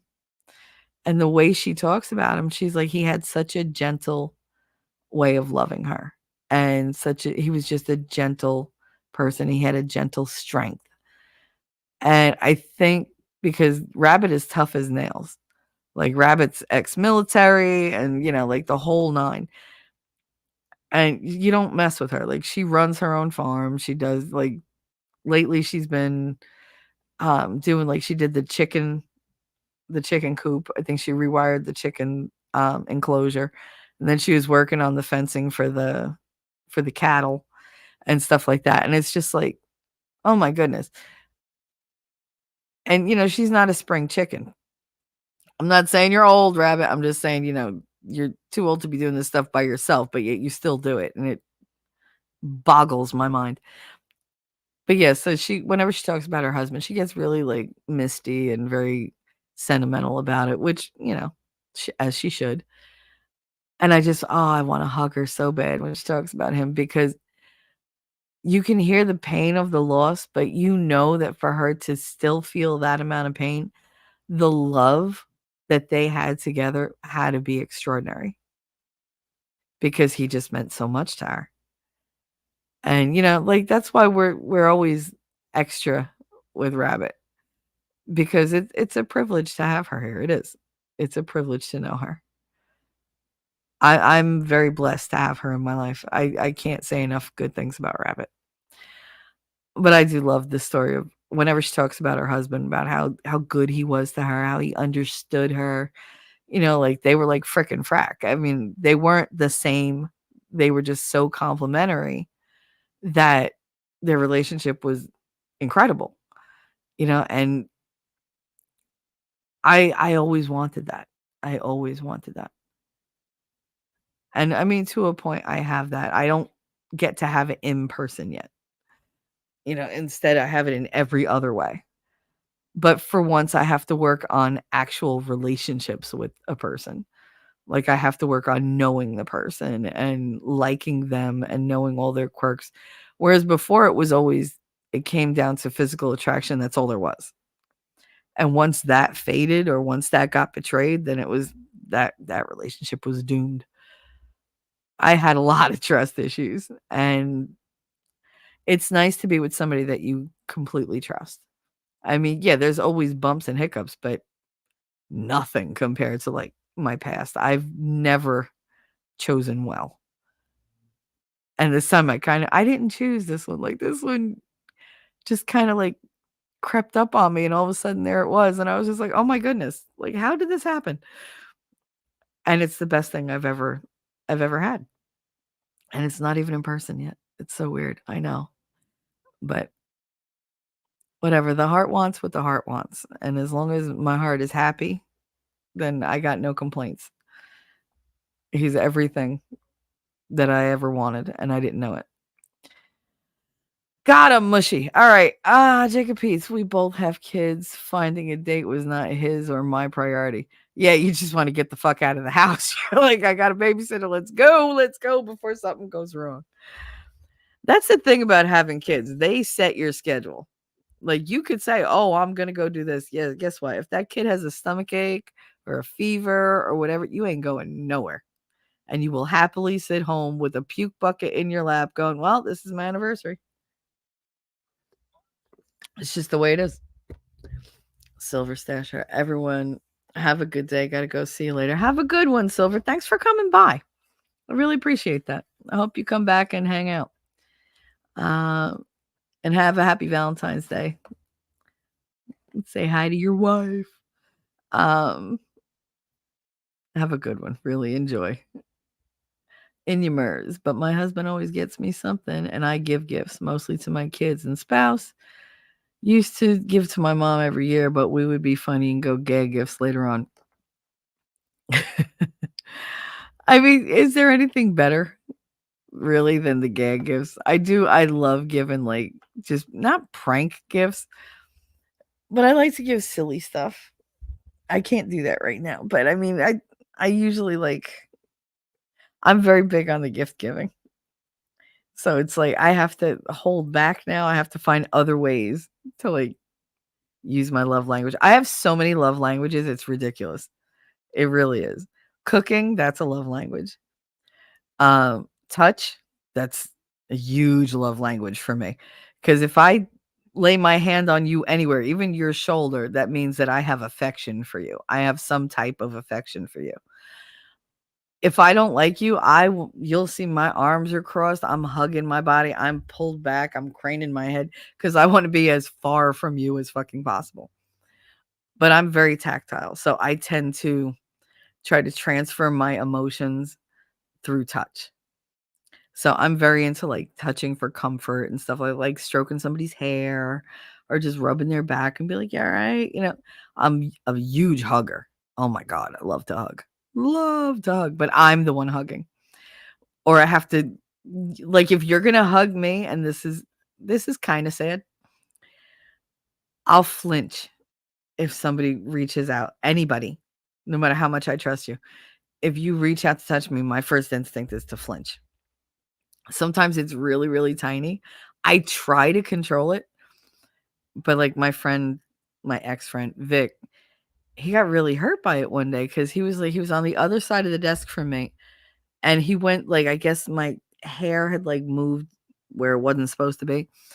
And he reached out to fix it. And I flinched so hard because I wasn't able to telegraph his movements. And he snatched his hand back like I'd burned him. And I was like, what happened? And he was like, did you just flinch because I was going to touch you? I was like, it's got nothing to do with you. I was like, I didn't see you doing that. I was like, so it took me by surprise. He was like, yeah, but it's me. And I couldn't explain to him in a way that he understood that it doesn't matter that it's you. I have to be able to see you coming at me so that I can go, okay, my brain has to process. This is a good touch. It's just stay here and let them do it. Relax, just breathe, relax, drop your shoulders, stop being so. Because the minute somebody goes to hug me, my shoulders go up to my ears, my elbows come in, and I raise two fists in front of me. And it's because I'm ready. And you'll watch my whole body just go, like my legs go closer together. I'll hunch, and it's just, I'm making myself as small and protected as possible. And it's so sad to see. It really is. Oh God, my son hates when I do that. He's like, he's always seen me do that with other people. He's like, you do that with me sometimes. I was like, well, you're big and lunky and whatever. I don't always see you loping over like a big dumb dog ready to jump on me and be like, ah, no, if I see you, then it's like, all right, kind of feeling playful. But if I don't see you, that's just me getting attacked all over again. So it's just, it's a reaction. He hates it. He hates it. He's like, you just fold in. I'm like, I know. But yeah, it really bothered Vic. Like, he was upset. And I was like, I can't undo that. I can't make you understand it's not you. It's all me. But me, I'll be the first one to jump on your back. I don't give a fuck. Like, I don't give a I will hug the shit out of you. I have taken men twice my size, bent down a little bit, hugged them, and picked them up off their feet. And they're just like, how the fuck? I'm strong legs. And see, that's where God humbled me, because I always was so proud of how strong my legs were. I could lift anything. I used to crawl under stuff, and like once I got my legs under me, I could just put the stuff on my back and then just lift. And I carry it wherever the fuck you wanted because my legs are strong as fuck. And now they're not. And it's like, I was like, yeah, see, pride goeth before the fall. I was very proud of my strong legs. And now they're like, ha, fuck you. Kind of like my brain. I've always been very proud of my memory, and now my memory's gone. So it's like, okay. So just remember out there, be humble, be modest, because God will teach you a lesson. He will teach you a lesson in humility. Anyway. But yeah, no. I didn't give my ex-husband gag gifts. I used to get him like stuff that he wanted or whatever. I used to give my mother gag gifts. Somebody gave me a gift as a Secret Santa when I worked for Shipco. Jacob Pete, strong legs make for a good time. Wife used to be a weightlifter. I used to do gymnastics. So I was very bendy. Very bendy. I don't think it would take a whole lot to get me back into like, I'm not going to be doing like fucking bridges or nothing like that. But I think, the bendy part is always on the table or the counter or the bed or the floor or the wall, whatever. The location isn't so important so much as the ability to work as a team. Just make sure I stretch. Phrasing, I know, but whatever. What was I gonna say? Oh, so I might have told you guys this story. It's not a Valentine story, but it is funny. It's a gag gift story. I got a Secret Santa gift at work. And I'm not going to tell you what it was. And they wanted me to be embarrassed. I wasn't embarrassed. I thought it was great fun. And I was like, oh my God, I'm going to re-gift this. And they were like, shut up. I was like, no, I'm totally re-gifting this for Christmas. And I did. I re-gifted it to my mother. And she opened it in front of everybody. And she opens it and she's like, oh my God, what is this? So she's holding up the box for everybody to see. Going, what is this thing? And then, oh, Michelle. I was like,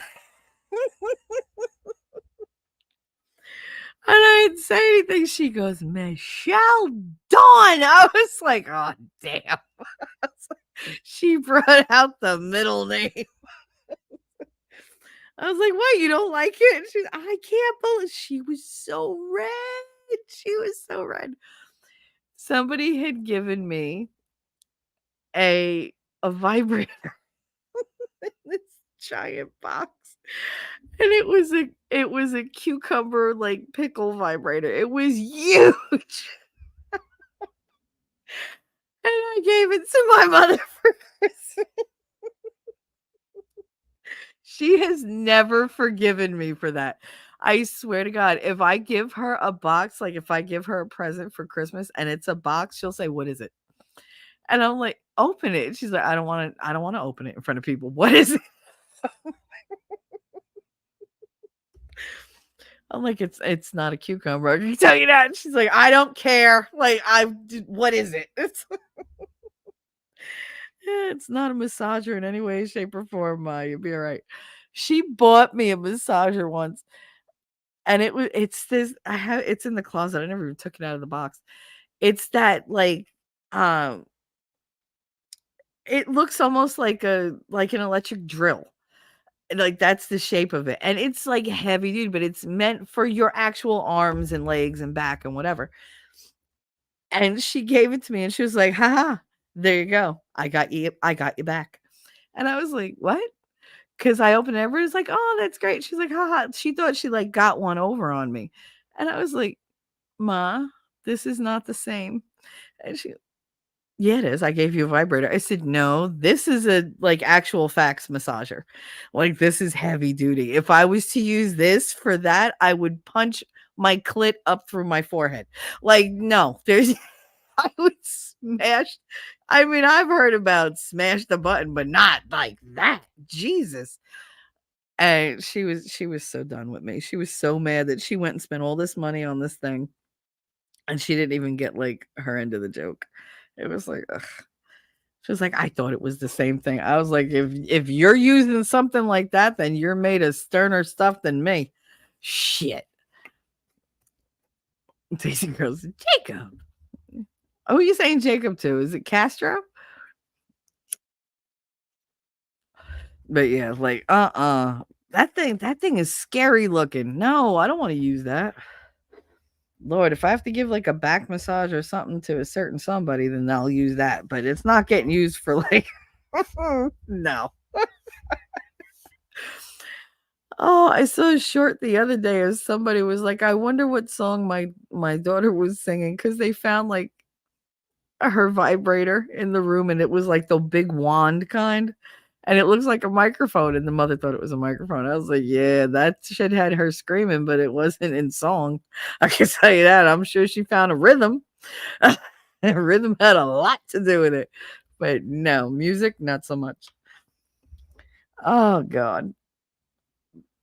Anyway, Jacob said, "You ever see the video where the guy wraps his hand around the ball of that think and dips his finger in a glass wa" He wraps his he wraps his hand around the bowl of the thing and dips his finger into a glass of water. No, you could send it to me in Discord though. Um, the only thing I know about fingers in glasses of water is when people used to fall asleep at my house, I'd put their finger in a glass of warm water and they pee themselves. Listen, you did not want to fall asleep. Oh, really? No, I've never seen that. He said around the massager that you discussed. No, I've never seen that short. Yeah, send that to me. That'll be funny. Um, what the hell was I saying? God damn it. Oh, yeah, you did not want to be around me when I was a teenager. Because if you slept at my house, you woke up with dicks on your face, like drawn on your face. You woke up with shaving cream in your hands, and then I tickle your face, and you right in your face. I'd make you pee on yourself. Like anything that I could do to prank somebody in their sleep, I did. Anything. It didn't matter. Like I convinced my sister for like a month that she was wet in the bed.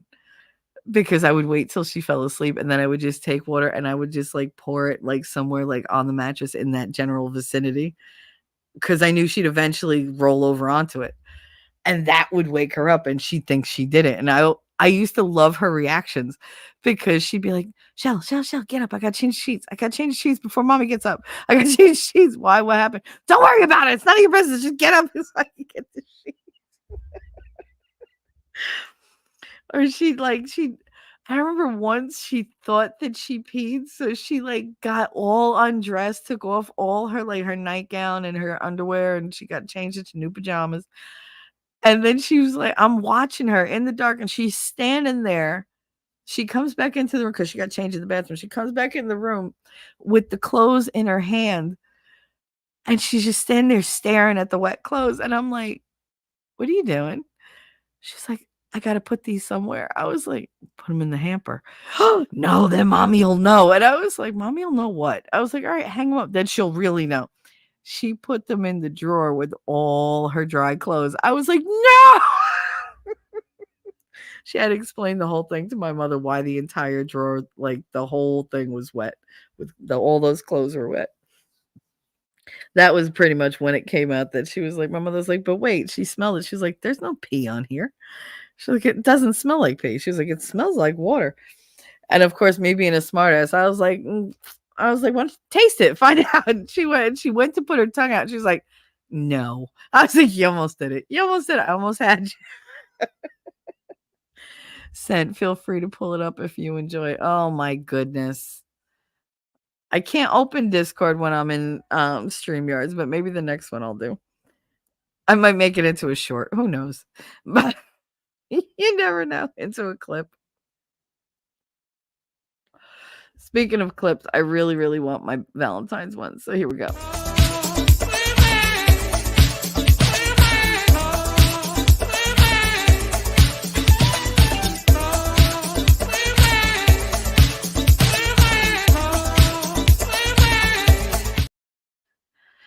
T-Rex has all the moves.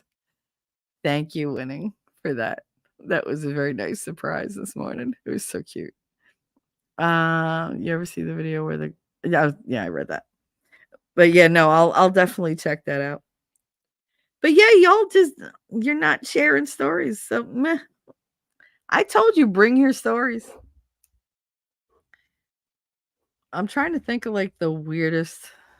I've had some pretty weird relationships. I mean, I've gotten dates from guys like when I was a cashier in the supermarket and stuff like that. They never work out. Like I told you, I think the weirdest date I ever went on was with that guy James that picked me up in his ex-girlfriend's car to go park in the Pathmark, which is a supermarket parking lot, just to talk. And he talked about his ex-girlfriend the whole time, and then took me back to his house and put on a porno and was like, well, I was like, well, what? Like, what are you expecting from me? And he was just like, come on. He was like, I'm ready. I was like, oh, you do it. And then as soon as he did it, and then he went to the bathroom to clean himself off, I grabbed my purse and ran and ran and ran. I ran like the Gestapo was after me. I was not stopping.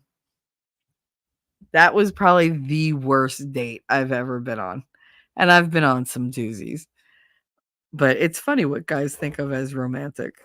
Um, I'm trying to think what I remember Billy got me like these edible panties at one point, and he was like, he was like, don't you love, he goes, I love buying you stuff. I was like, how come all the things you buy me are more for you than for me? Can you explain that to me? What thrill am I gonna get out of trying to like cover my stuff with licorice and fruit roll-ups? I mean, that's all that is. You could have just told me and I would have made one that actually like fit. This shit is flimsy as hell. It was horrible. Absolutely horrible. And he was just like, oh, it'll be fun. I was like, whatever. He doesn't even like fruit roll-ups. It's like, really? Like, why would you pick this? I've tried all those fun things. I've tried the special candles, that they don't drip as hot as regular candles so you don't burn the shit out of somebody. Those just leave a huge mess the day before, like the day after. Like it's just it's just that shit gets everywhere. And you wake up going, what the hell is all this flaky stuff that's all stuck to me? It's all wax. I thought I got all off. Nope. I learned early on, don't use whipped cream unless you're taking a shower literally right after, because whipped cream on hot skin spoils really, really quickly. And the smell, huh? That's another one. Tons of stuff. Just stay away from food, guys. Just stay away from using food. It's dangerous. It's not hygienic. And the cleanup ain't worth it. It's just not. I remember watching 9.5 Weeks going, oh, that looks sexy. That'd be fun to do. Da, da, da, da. Yeah, no. First of all, you're going to get a stomach ache. Second of all, you got to clean all that shit up. Third of all, groceries are expensive. Okay. It's cheaper for me to buy somebody a piece of jewelry than it is for me to buy them a cheesecake. Like, it's just, no. It's no. But anyway, so those are my stories. I'm sure I have more. I just can't think of them. I'm in a really good mood and I'm not sleep deprived. I mean, I didn't sleep the way I wanted to, but I slept.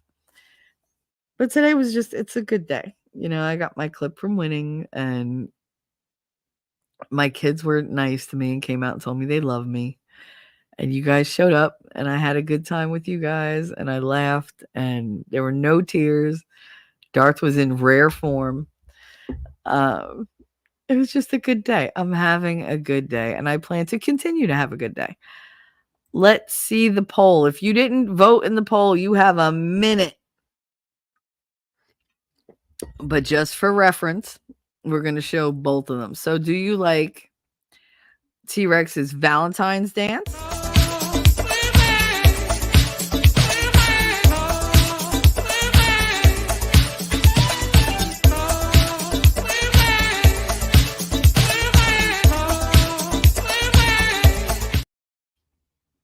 Or do you like his Christmas dance?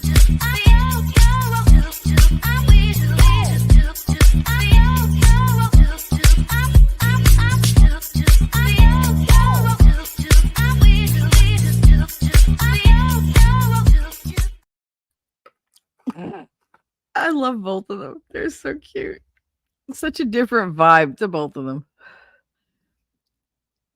Inya's over on Rumble. Thanks, Shelly. I just had a T3 reply to me and a Matt Gate. You had a T3 reply to you? Who? Who's another T3? I kicked their ass. No. Was it a T3 type reply or a reply from somebody that's like T3? Or it says T3? I do have some very good advice for anybody who's planning on getting jiggy later. Stop eating beans. Bangers and mash. Beans on toast. Stop.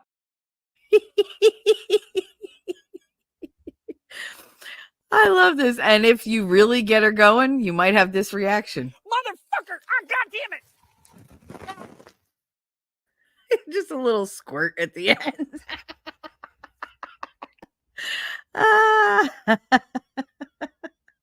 And if you're on a blind date and the guy is really weird. Fuck you, you weird. Go away. You can say that to all your stalkers. I'm so glad I don't have any stalkers anymore. It's so nice. It really is.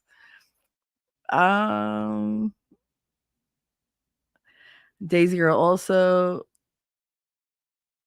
Willing showed out on the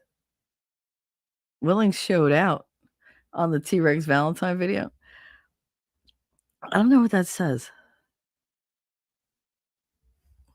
He shot out, maybe? I don't know. I know he did that clip for me and he left it in StreamYard so that I would see it as soon as I opened StreamYards. And I was so happy when I saw that. It was like, oh, my honey. He always does little cute things like that for me. I love that. That's the stuff that matters to me.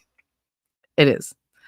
Like, that's what I look for. Like, I don't care about the big flashy stuff. I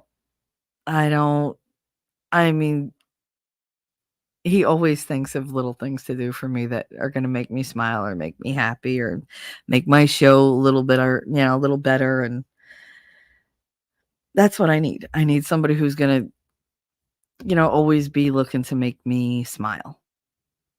Somebody who's not looking for the pat on the back or, look at what I got you. Aren't I great? Like, no, it's anything he does strictly for me. And it means more to me than anything. I've never had anybody like that in my life, ever. Daddy, but that was it. I mean, it was daddy. So, but I appreciate him more than he realizes. I do. And I feel very lucky that he does so much for me because he does. He does all of 100 things a day to show me how he cares about me. So that's me being mushy. But anyway, it is 12 o'clock. And I was not planning on doing a very long show today because I know people have stuff they want to get ready. They want to go do stuff. But I do want to end this poll. So we're going to end the poll and it says, Where is it? Damn it. Wow. The original won by 60-40. All right. So 6-4 votes. It did better than the bill did in the Senate.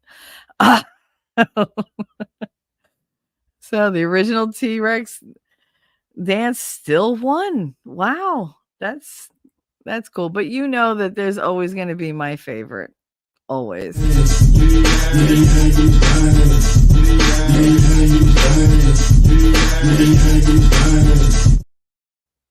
He hates it. I continue to show it. And why? Because that makes me the devil. Yep. But in case Lass comes back and she, she does the rewatch or whatever, because I'm sure she's very busy today. She's got birthdays going on, I believe, and everything. So it's going to be a big day for her.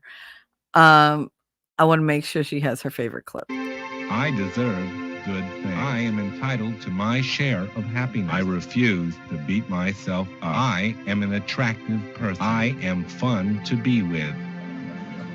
Because I'm good enough, I'm smart enough, and doggone it, people like me. And all of you remember that. Please remember that. If you're out there and you don't have a Valentine and you're feeling down, don't. Number one, I'm your Valentine, no matter what. And number two, you are good enough and smart enough, and people do like you. So what, you didn't have somebody like today? Okay, maybe you'll have them tomorrow or the next day. It doesn't matter. It doesn't matter. Love yourself. Do something awesome for yourself. Go eat a piece of chocolate if you want a piece of chocolate. Go make yourself a cupcake. Go make yourself a steak and egg breakfast. It doesn't matter. Do something to show yourself that you love you. And don't settle just because you feel a momentary bit of loneliness. Because it's harder to come back from the wrong relationship than it is to just go without. So just work on you. Know that we love you.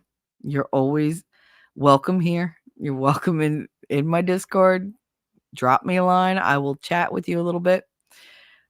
Don't expect it like right away, because God only knows when the hell I'm going to get back to it. I'm terrible at those. I always answer them, but it might take me a day or two.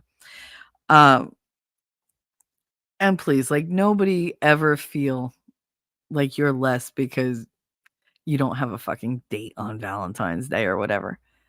There's so much love in this world of all different kinds. Just know that you have love coming from here. I love you. I do love my chat. I love all my little friends, my peeps. And just keep your head up and smile. Love yourself. Do something nice for yourself. And I hope you have a happy Valentine's Day. Now go off and do debaucherous things, either with a partner or by yourself. It's fine. Either one are acceptable. Anyway, I love you guys. Thank you so much for spending the morning with me. I had a really good time. I'm in a really good mood. And I will see you in the funny papers. Happy Valentine's Day. Jersey girl, I know that you're a Jersey girl inside. 4 a.m. at a diner, stop singing, living on a And doggone it, people like me. I'm thinking maybe you're a Jersey girl with all those highlights in your hair. No other girl can move like you. We pump our fists, damn right it's true. And I don't care what they might say, they'll never get us anyway. So be my Jersey girl, and take a little ride with me tonight. And let's get dirty, girl.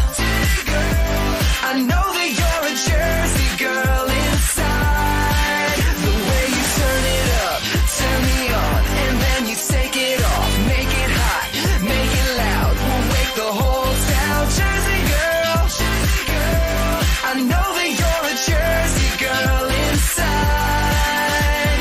Yeah, listen up. Let me tell you about a girl from Jersey. She was looking so fine with her hips so curving. I wanna over down and see side heights and a boardwalk fight at the end of the night. Hey, hold up, gotta sit situation. Got condensation from the girl's gyration. She's hot like the girl next door with a tig gold bitties that I can't ignore. Who the fuck starts a conversation like that? I just sat down. Hot beans